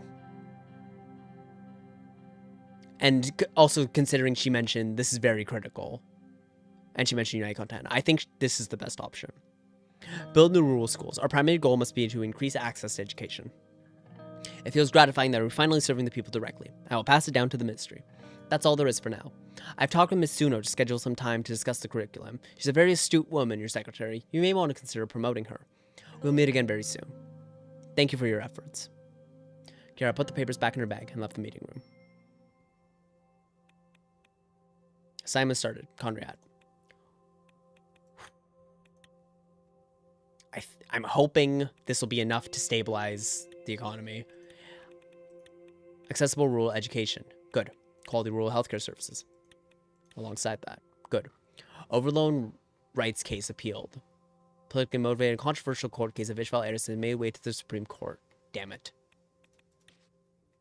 Felon refugees fleeing to the Sordlish border. Yikes. Edison case goes to the Supreme Court. Veshik Blood seek refuge in Sordland. Press freedoms in UC, diminishing space. Alright, what have we got here? Gassom shares divestment. Oh, wait, that's interesting, actually. Uni conference in Gamland. Ministry of Justice files Erson v. Sordland concurrence. The case is now in the hands of the Supreme Court. Okay. Wait, so we've got briefing on the current curriculum in schools. Gaslam State shares divestment. Okay, let's take a look at this.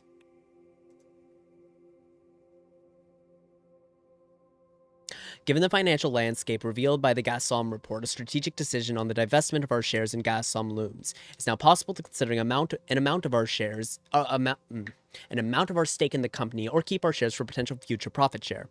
The future outcome will vary based on the active share prices of the company. Okay, so two things. One, our initial goal with investing in Gassom in the first place was to control as much of the energy industry as we possibly could. Second of all, with the current state of the economy, I think these shares are worth.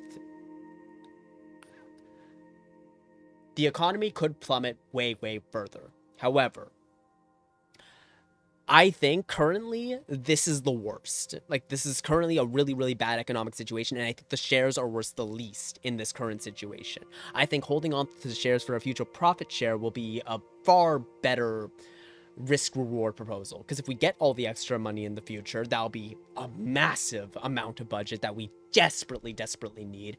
And if we, get rid of, if we sell off our shares now, I don't think the return will be that great. So we'll keep them for potential profit share in the future. I desperately hope there will be a huge potential profit share in the future. Briefing on the current curriculum in schools. Kara had scheduled a short meeting at the Ministry of Education to discuss the current curriculum taught in schools. The ministry building was located in the government district right next to the Ministry of Health. It was tall, narrow, and wedge-shaped, slightly like an open book. Near the front gate, there were many statues of world-renowned scientists and thinkers. The largest, of course, was, Artvin Einstein, the greatest scientist of all time. Ah, I get it.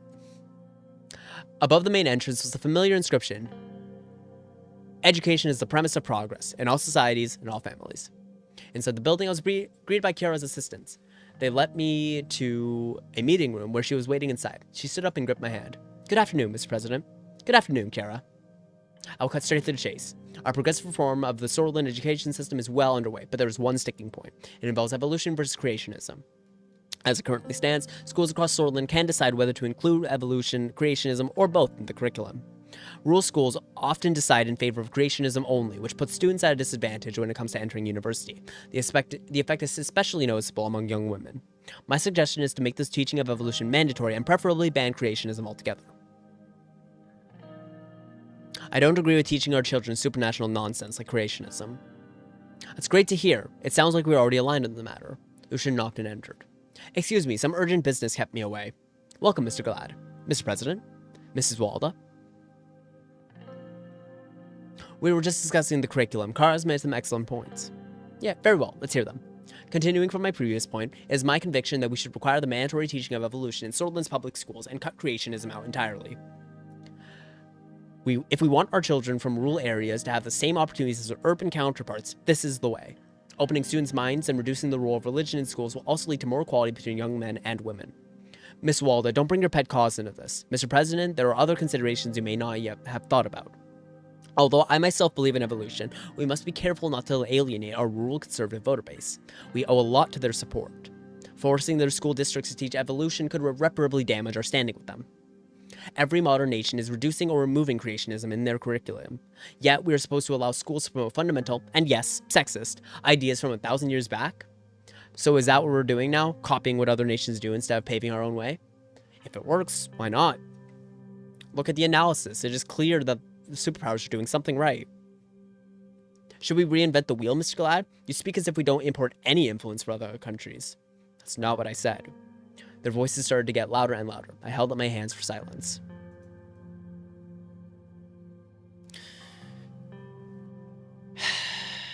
Okay, definitely not 3. Okay, look. Lucian is correct in that we will be alienating a lot of our conservative support with this move. However,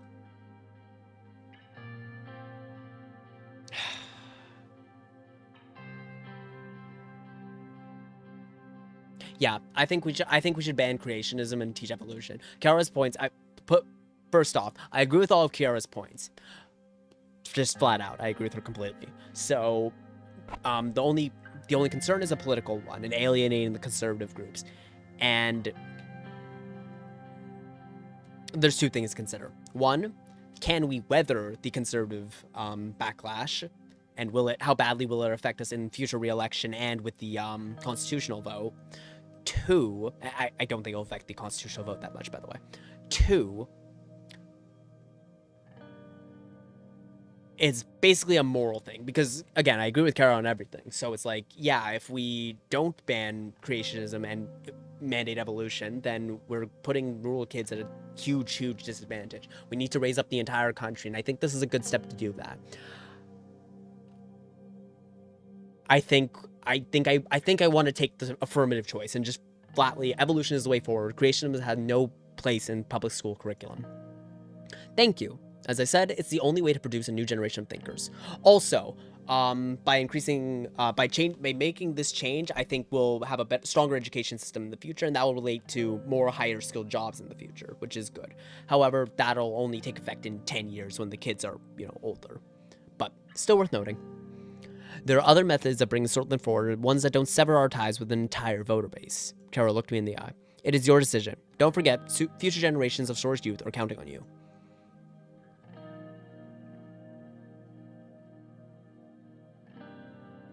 Yeah. Yeah, I think going halvesies on this issue would make the conservatives feel a little bit better, but not enough for me to really be bothered. I think we take the affirmative stance and be like decisive. I think the decisiveness will get us more political points than we'll lose by a half, by being half and half on it. And besides, I think it's a good choice for the future of the country anyway. From now on, creationism shall be banned, and only evolution will be taught in schools. Excellent decision, Mr. Rain. As your chief strategist, my job is to advise you on the political landscape, and I can guarantee this won't do us well. Sometimes there are more important things, Mr. Glad, like ideals. They turned and looked at each other. Lucian lifted his eyebrow, and Kara held his gaze for a couple of seconds. The meeting ended shortly after. All right, I guess let's see the response. Casero raises the bullish question. Oh god, I hate him so much. Dyer prepares for the day of dissension.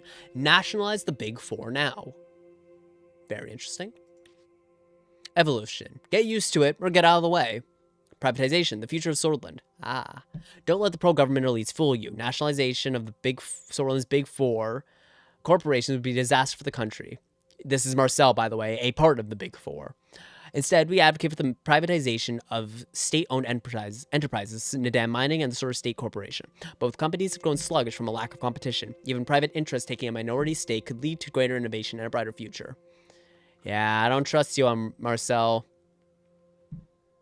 I don't trust you at all on that one. We'll have to see. To greater innovation and a brighter future. Yeah, okay.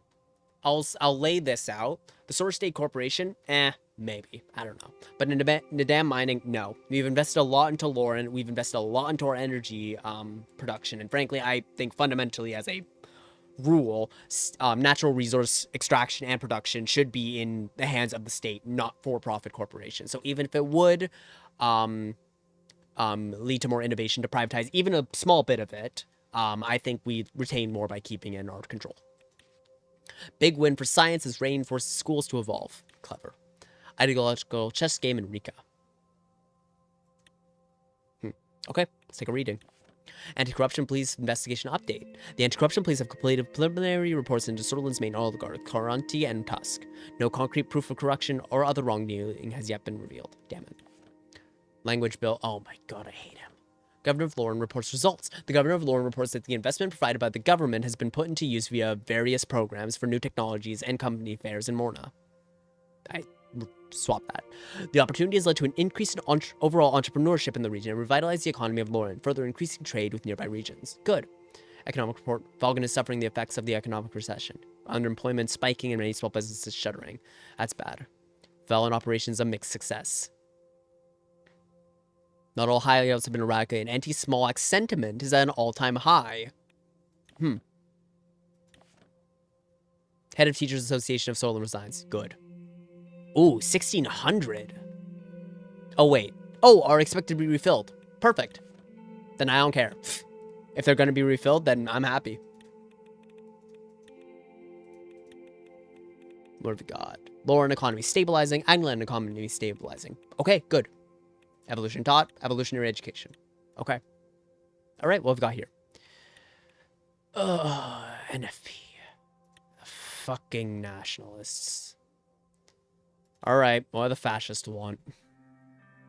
Serge drove us to the city of Gen, a stronghold of Swordlish nationalists, for an event organized by the opposition parties to discuss current events. In reality, it was probably a publicity stunt to show Sordland that the leaders of the assembly could sit around the same table.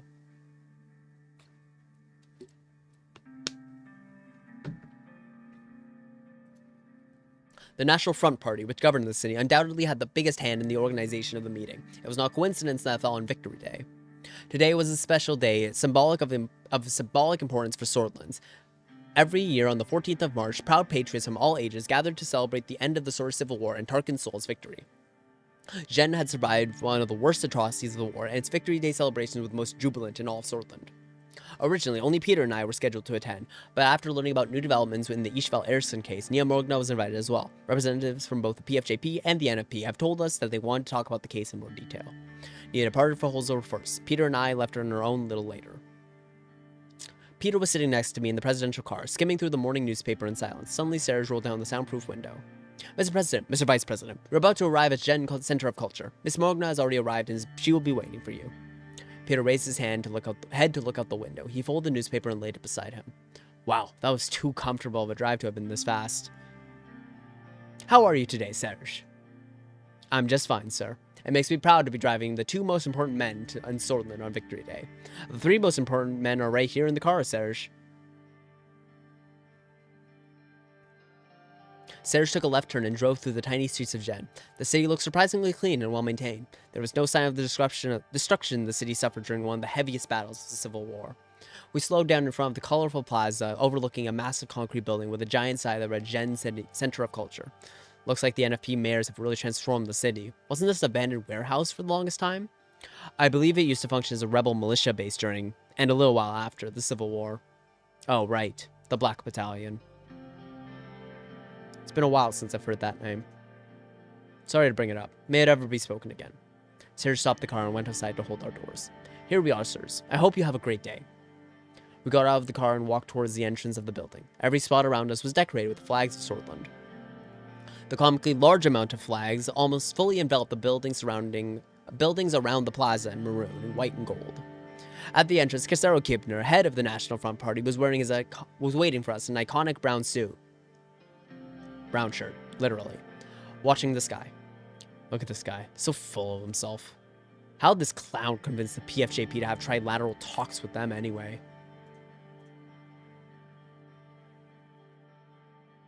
He's a dangerously competent man, Peter. We should be cautious with him.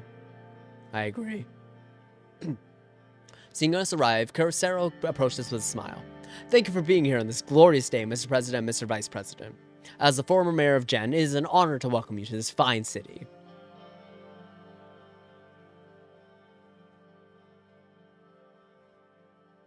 It is good to be here. We shook hands. Thank you for organizing this, Mr. Kibner. The representatives of the PFJP and Minister Morgna are inside for the private meeting room. Hopefully we'll be finished before the festivities start. Shall we?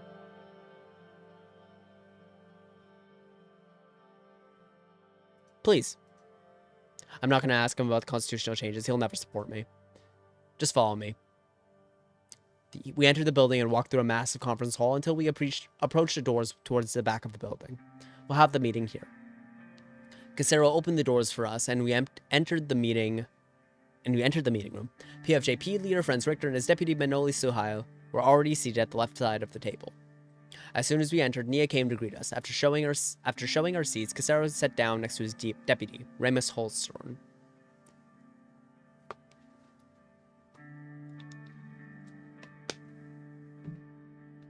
This is such a meaningful day. Thank you for coming here on behalf of your parties.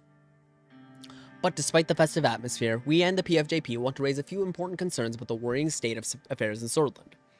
Casero stopped a moment to check his notes. Very worrying indeed. Mr. Richters and his analysts have been working on an analysis of the blood problem. As soon as they brought it up, we gave our support without reservations. The blood problem? Mr. Hull, I'm sorry to interrupt, but the analysis is about racism and radicalization in Sordland, and our main topic is the case of Ersin v. Sordland. Please don't try to spin it. Of course, Miss Sohail. Mr. Holstorm just wanted to point out that this analysis was mainly focused on topics related to the British people.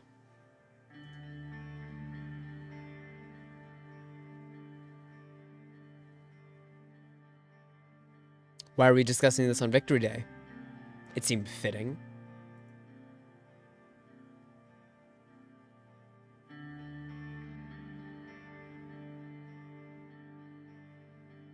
Hold on. Oh, wait, no. This is more affirmative.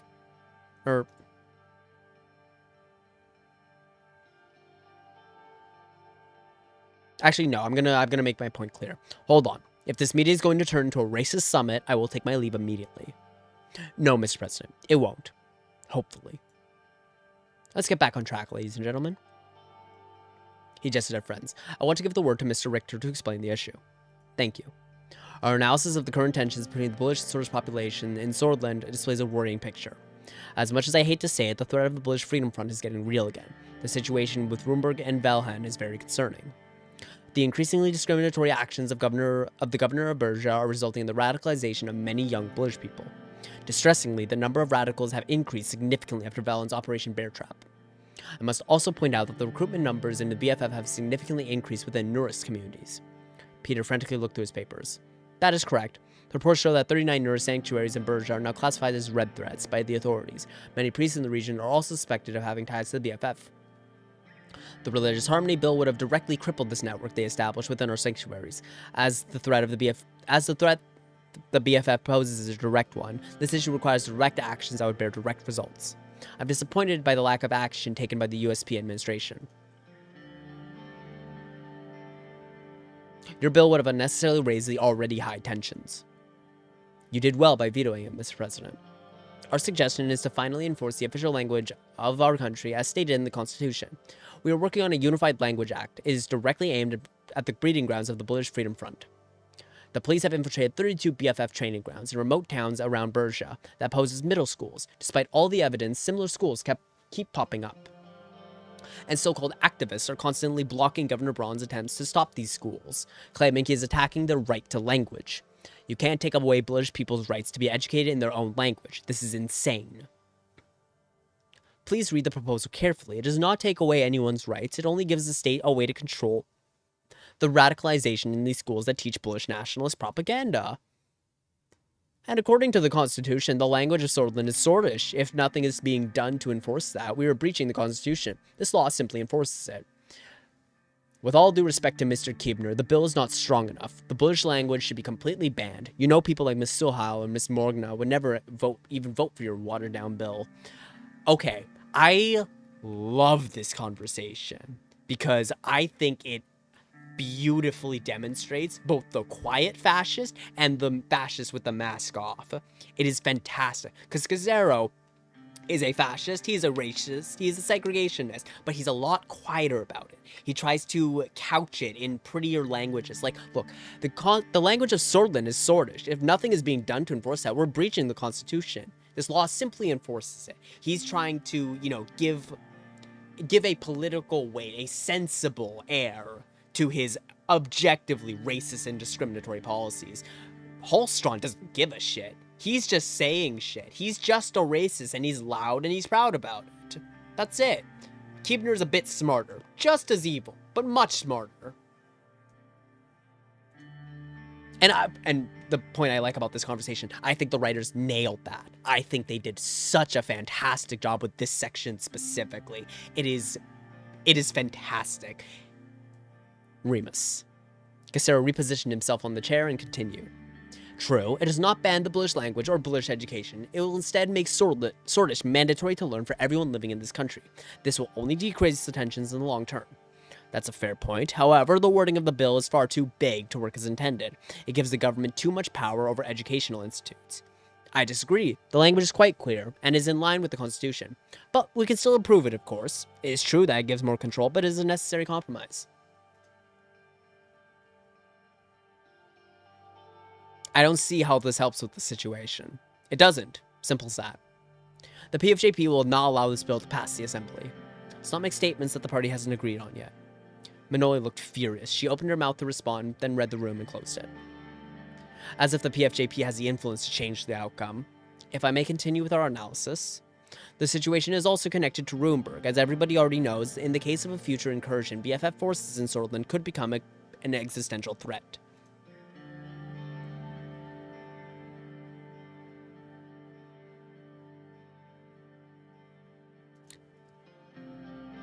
That's true.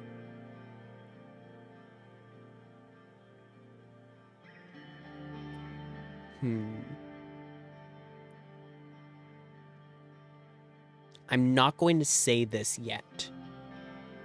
With all due respect, I already received this information from Internal Affairs. Tell us something we don't know. Just let me finish, Mr. President. He adjusted his tie and continued. That makes dealing with the armed militants crucial in the short term. I'll be honest, I myself have underestimated the threat, but judging by the current climate, a spark is all the BFF needs to start violence on a mass scale again. Our analysis matches with that of the Ministry of Interior shared with us. But despite this fact, we believe the Ministry is hiding information from us, which is actively fueling the tensions behind the scene. Okay. As much I now support a strict response to against the BFF, it must also be coupled with the expansion of rights for the British people. This is the only way to fight against radicalization. Yeah, target the terrorist cells directly and increase the rights for the British citizens so they have no incentive to join and their, needs are actually met. I can agree with that. This is BFF propaganda. What rights are we talking about here? What can a sword do in Sordland that a blood cannot? You're using soft language as a cover-up for your willingness to negotiate with terrorists. You're a BFF apologist, Mr. Rector. See? Mask off. Just blithering racist. He doesn't care. Remus shouted the last sentence. Peter tapped on the table to get his attention. Please don't raise your voice, Mr. Holstron. The mood in the room had turned sour. Is the USP that desperate for Mr. Richter's support now? Manoli bellowed out a loud laugh. Mr. Vector is the last person to sway the PFJP. What's that supposed to mean?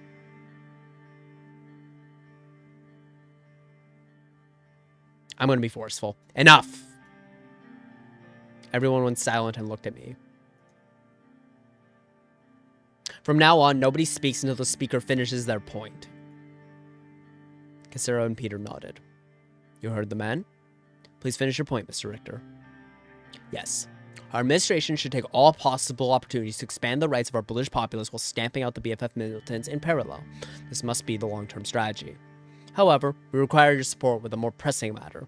This might have very significant consequences for our British citizens and may serve as a dangerous trigger if we're not careful. Friends gestured at Manoli, and she carefully placed several pieces of paper in front of her. Mr. President, Mr. Vice President, Miss Minister. As you already know, there's a major Supreme Court case at the moment. Ishval Ersen is suing Governor of Berja, Felix Braun, for infringing upon the liberties of British people and demands that the Constitution be revised.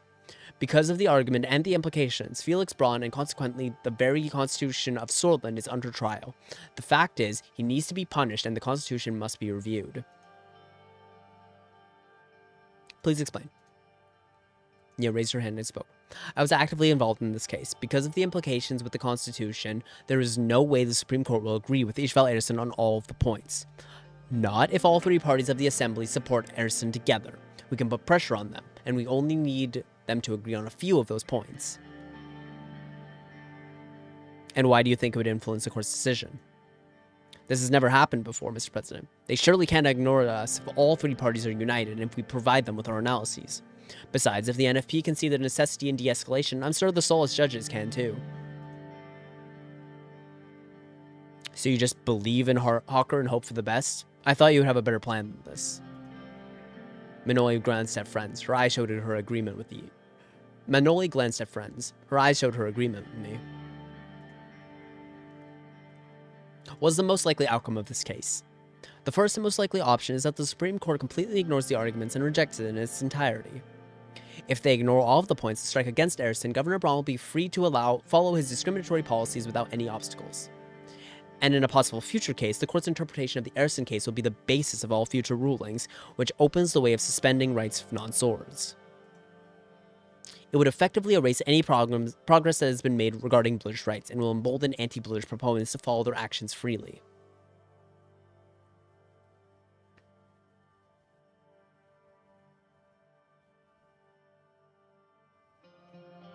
That would be disastrous for our British citizens. Exactly. That is precisely why our expectation is to see a different result this time. The stakes couldn't be higher. What's the significance of this case? I'll be straight with you, Mr. President. If the court rules against Ariston, this will most likely turn to a BFF campaign for a British revolution. We ask everybody to recognize this. I and the NFP are ready to push for de-escalation and aid our nation during this dangerous time. I'll be completely honest, I would have never expected this from you. Remus was visibly annoyed, but kept himself silent. Because the case is now in the hands of the Supreme Court, this ruling will influence all future implementations of the law and decision-making of the lower courts. We have the Minister of Justice here with us too. I'm sure she would not disagree with what I just said. Ye did not comment, but nodded.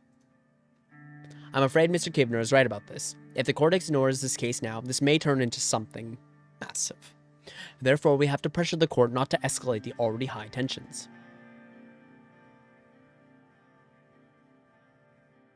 What do you really think will happen if the court ignores it? Another all-out BFF rebellion, Mr. President.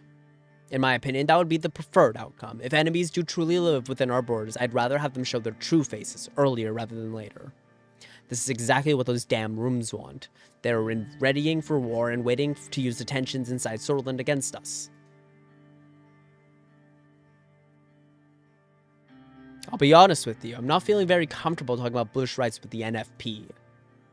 I understand where this comes from, Mr. President, but please do not act like we are an anti-blood party. You are. Don't forget, we have members and supporters with blood too. Right. Oh wow, good for you guys. Thank you, Peter. What are your plans and suggestions? In short, the plan is to release a unified statement to the justices declaring our support for Ariston and explaining why this is so important. The only good result would be if the Supreme Court reiterates its commitment to the pillar of unity in Solism. Mr. President, despite previously being against it, I now completely understand why Sordland still needs Solism. We need unity now more than ever. And Article 6 is that unity. We do not need Solis unity.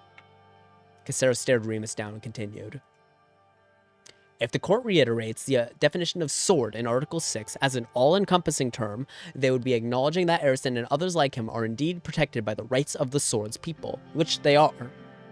As a result, the resettlement policy in Dire would be reversed, opening the way for Governor Braun's removal and the de-escalation of tensions in Bergia.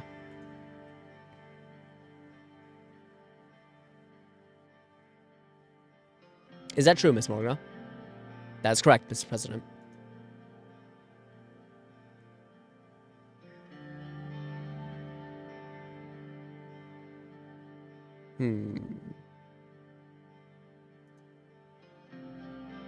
All of these are true. This doesn't fix the core of the problem. I think Article 6 is a problem in its own. But using Sol I'll get into that a bit more in a second.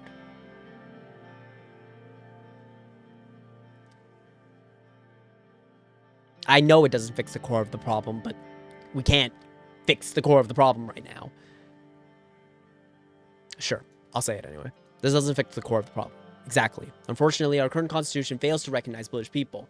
It is time we abolish the racism inherent in it. The citizens of Sordland are swords. The constitution clearly defines that in Article 6. It encompasses everybody. This shouldn't be up for debate. What racism are you talking about? Solism is based on civic nationalism, not ethnic. I do not understand why someone would go against a broad and inclusive law.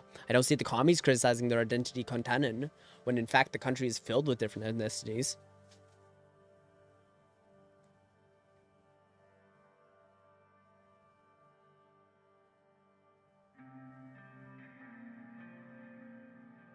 They didn't. I want to. Sorry again. I want to point this out. They didn't have a change of heart. They're doing something very, very interesting here. I want to wait for a bit longer for them to explain it more, but this is why this is such a fascinating and beautifully written section. But I'm gonna say 6 because I don't agree. I don't want to say I agree with him. I don't want to. I know the answer to this, and he's just going to deflect it. And this is useless because Contena has nothing to do with this, and Article 6 is inherently racist. Does a Millenniev call himself Kiovian before Contena? Why is it the Bloods cannot do the same? Why can't the Sword Patriots wish for unity? You have a point, but I must point out that Contena is a word for a geographic entity, unlike Sword. This is Sordland. You can subscribe to whatever idea you want, but if you're a citizen, you're a Sword. This is how nations work. The reality is that the Bloods do not respect nor recognize the laws and authority of Sordland. They'd rather separate themselves from Sword and protest the very laws that protect them, so that they can cry about injustice and ask Sordland's enemies to come out and save them. I personally do not agree with the Bloods or Swords, Solace crap. I can't believe the word is being thrown around at this meeting.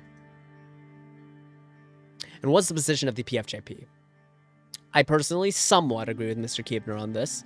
However, our position as the PFJP is that Article 6 does indeed discriminate against non-swords, and having a positive outcome for this case alone doesn't suffice. We agree to come together in support of Ishval Ederson, but we believe our statement should include acknowledgement of the inherent racism within the Constitution. We must use this opportunity to show the flaws in the Constitution. If the court agrees that there is in fact conflict between the articles, or recognizes discrimination, and the Hawker Court is going to listen to that? Besides, we do not agree with your inherent racism, hogwash. You have to state that is your party's opinion. It does not reflect the NFP. We won't take part in that. That would make the statement look weak and disorganized. If there's no consistent strategy, I don't think it would work. I think I have enough information to be able to say we're deep in the mud here. Peter laughed at his own joke attempt, but nobody else reacted. Well, I think that the NFP's stance could do some good for the British without provoking the establishment, but even that might be risky just before the vote. But the PFJP stance is too radical. I think it will only antagonize the Supreme Court even further and make them give a worse ruling. I think it might be better to keep our administration out of this. I'm not sure if it's worth the risk right before the vote for our reforms. We might lose all the progress, but the decision is yours.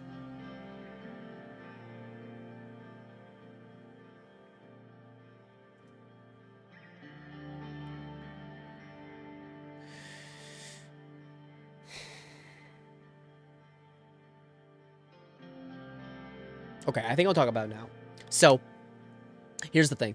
The PFJP is correct. There is an inherent amount of racism in the designation of the word sword. It might be a national identity, but it is also a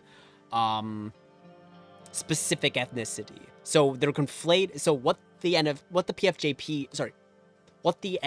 the National Front Party, is doing here is very insidious, but very intelligent. What they're doing is they're combining the use of the word sword into both a civic and they're basically using the excuse that it's only a civic definition while really wanting to enforce the blood definition. They're saying that, you know, every one bound to the state by Sword's nationalism is a sword, and that's basically a roundabout way. What they're doing is basically using a roundabout way to eliminate the existence, or, you know, basically suppress the existence of British people as their own distinct identity. However, the insidious thing is that the NFP is kind of, they're not correct about this goal, but they are correct in that in the short term, by backing Ishval Ederson and reinforcing that civic nationalism thing, they stamp that ruling down into the history of Sordland and as judicial precedents, and they basically push their nationalistic agenda by enforcing the term of sword being a national identity and using it to eliminate, basically erase the British identity inherent in the country. Which again is incredibly insidious because they're conflating these two terms together, trying to blur the lines between them. It's despicable because they're trying to erase the British people from the Swordish culture. It's incredibly insidious.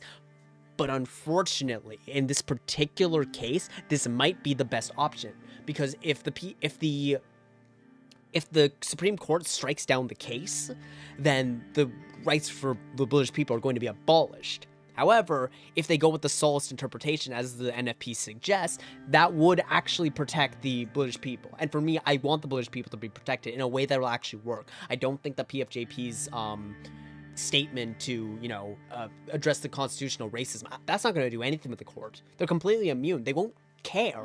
Why would they? It's honestly, I think Friends is being naive about this. However, Casero using the solace definition is actually a wedge that might work. It's kind of both a win-win and a lose-lose.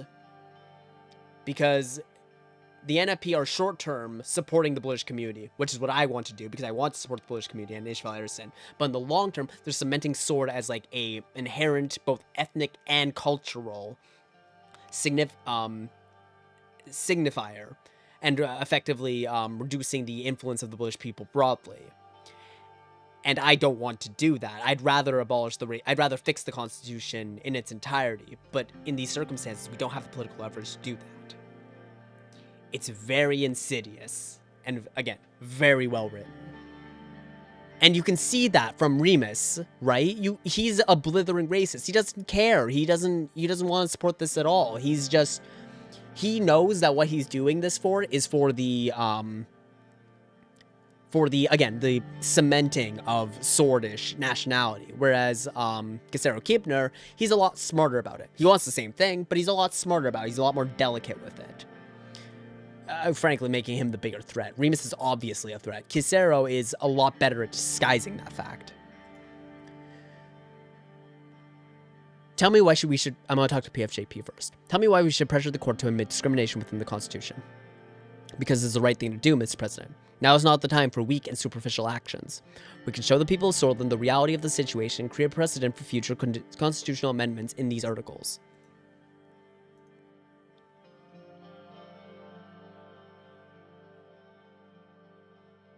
And how do you think the Supreme Court will react if we do it that way? We have to try. If they truly care for the people, they will agree to it. If not, people will see the reality of the Sol's state apparatus. Frankly, that's not enough for me. We're putting British people's rights on the line. We're completely putting British people's rights on the line here. We don't have the capital to pull this off. We don't have the political favor to pull this off. And the Supreme Court is already very much antagonistic to my constitutional reforms. We don't have the numbers to pull this. And frankly, this might just end up in a worse situation for the British people. We've made a symbolic gesture and lost pragmatic rights. That's not a good trade.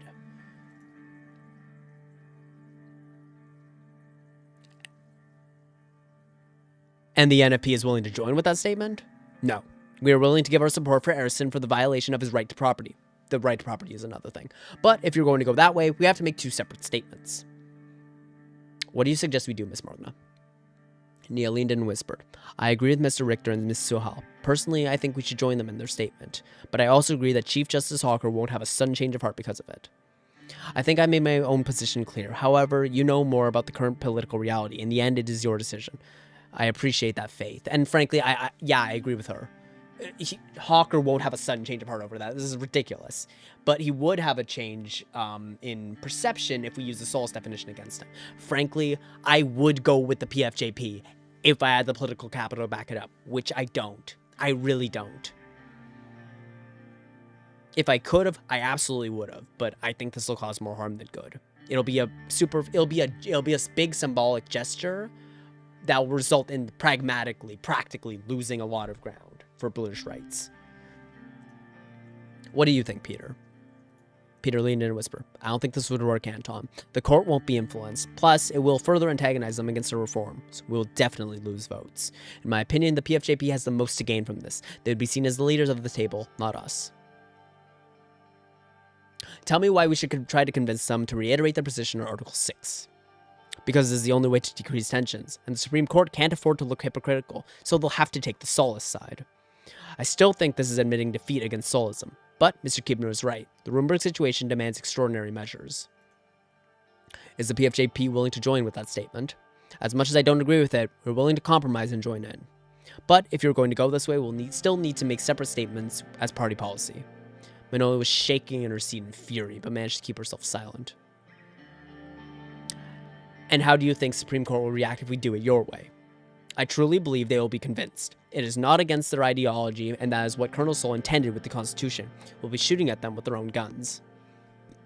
Just imagine, all parties of the Assembly are reminding them of their duty with their own beloved Constitution. Mr. Hawker can't take that pressure.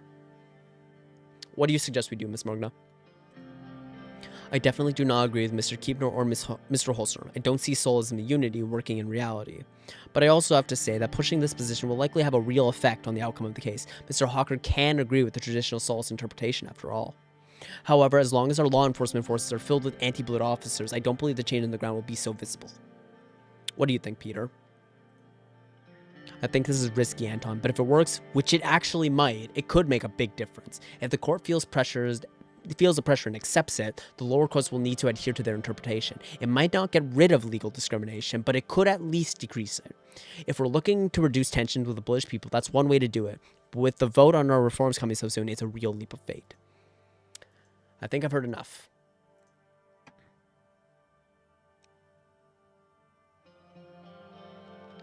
So I can choose not to involve myself, and frankly, that's just throwing the British people on the bus. I can't not do nothing.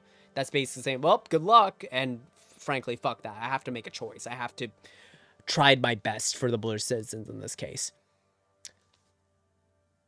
I can't join with the statement saying Articles 6 and 7 are inherently discriminatory. I don't think it'll work.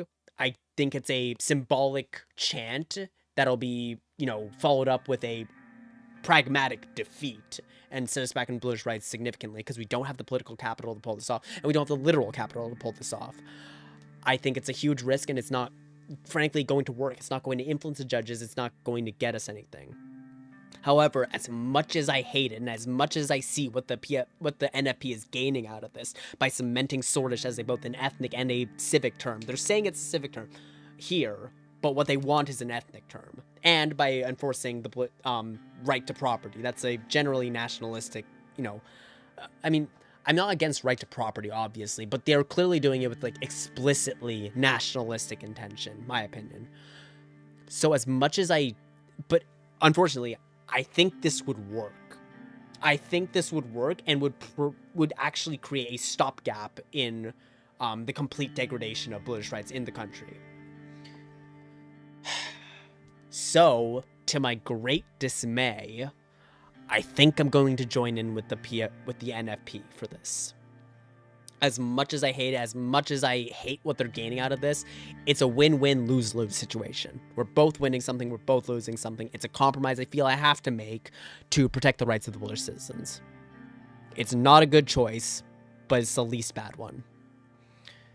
The USP will join the statement. We will argue that the British people are considered swords before the law, as Mr. Keebner suggested.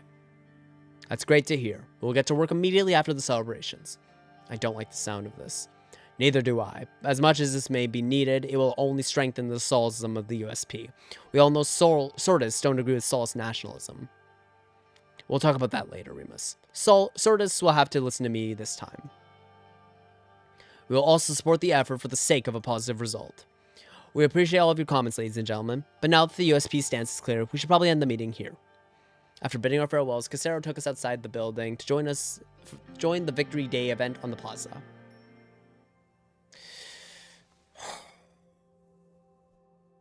That was rough. Foreign investments in coal surge. Following the recent amendment to the Energy Protection Act, Morgna has experienced a surge in foreign investments in the coal sector. This softened regulation has invited an influx of overseas capital, providing a much-needed boost to Lawrence's struggling coal industry. The development holds promising prospects for the sector's revival in the local economy. Excellent. Good to see. Big Three unite against Governor Braun. Gasom investment, a boon for Sordland. Our government's hefty investment in Gasom has proven successful, bringing newfound stability to our domestic energy sector. This decisive action from the government has not only saved one of our biggest energy companies from a financial downfall, but also solidified Sordland's commitment to supporting its industries. Investment has get some back on track. Good. Ooh, display their commitment to Solism. This is a long article, but I'm going to jump to the end. While we welcome the support statements for Ishval Erison, the fact that these parties cannot agree with all of his points and admit the racism in our constitution makes it very difficult for us to believe that in any positive change from happening. Fair. Fair. We must be cautious against the opportunistic behavior of the political parties, especially the NFP, who have a history of using populist rhetoric to advance their agenda. The party's sudden show of unity raises questions about their true intentions and motivations. They're completely correct here. They are completely correct.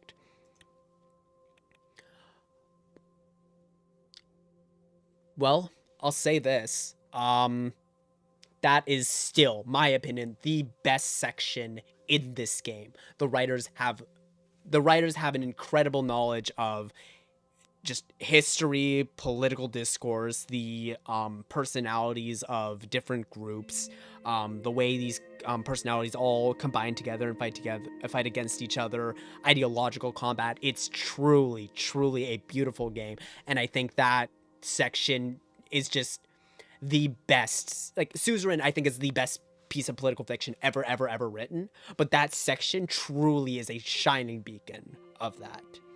And so, nothing but praise to Torpor Games. I'm so excited for the Conformist, and I'm very excited to continue this playthrough. But for now, thank you all so much for watching. I've been MixRay. I really appreciate everyone who's joined in and everybody who's been watching. Thank you again so much for all the support on the channel. It really means the world to me. I'm glad that this game has so many, you know, dedicated followers. I always love talking in the Suzerain Discord. And if any of y'all are watching, happy to see y'all there. Thank you all so much again, and take care. Have a wonderful rest of your day. Bye.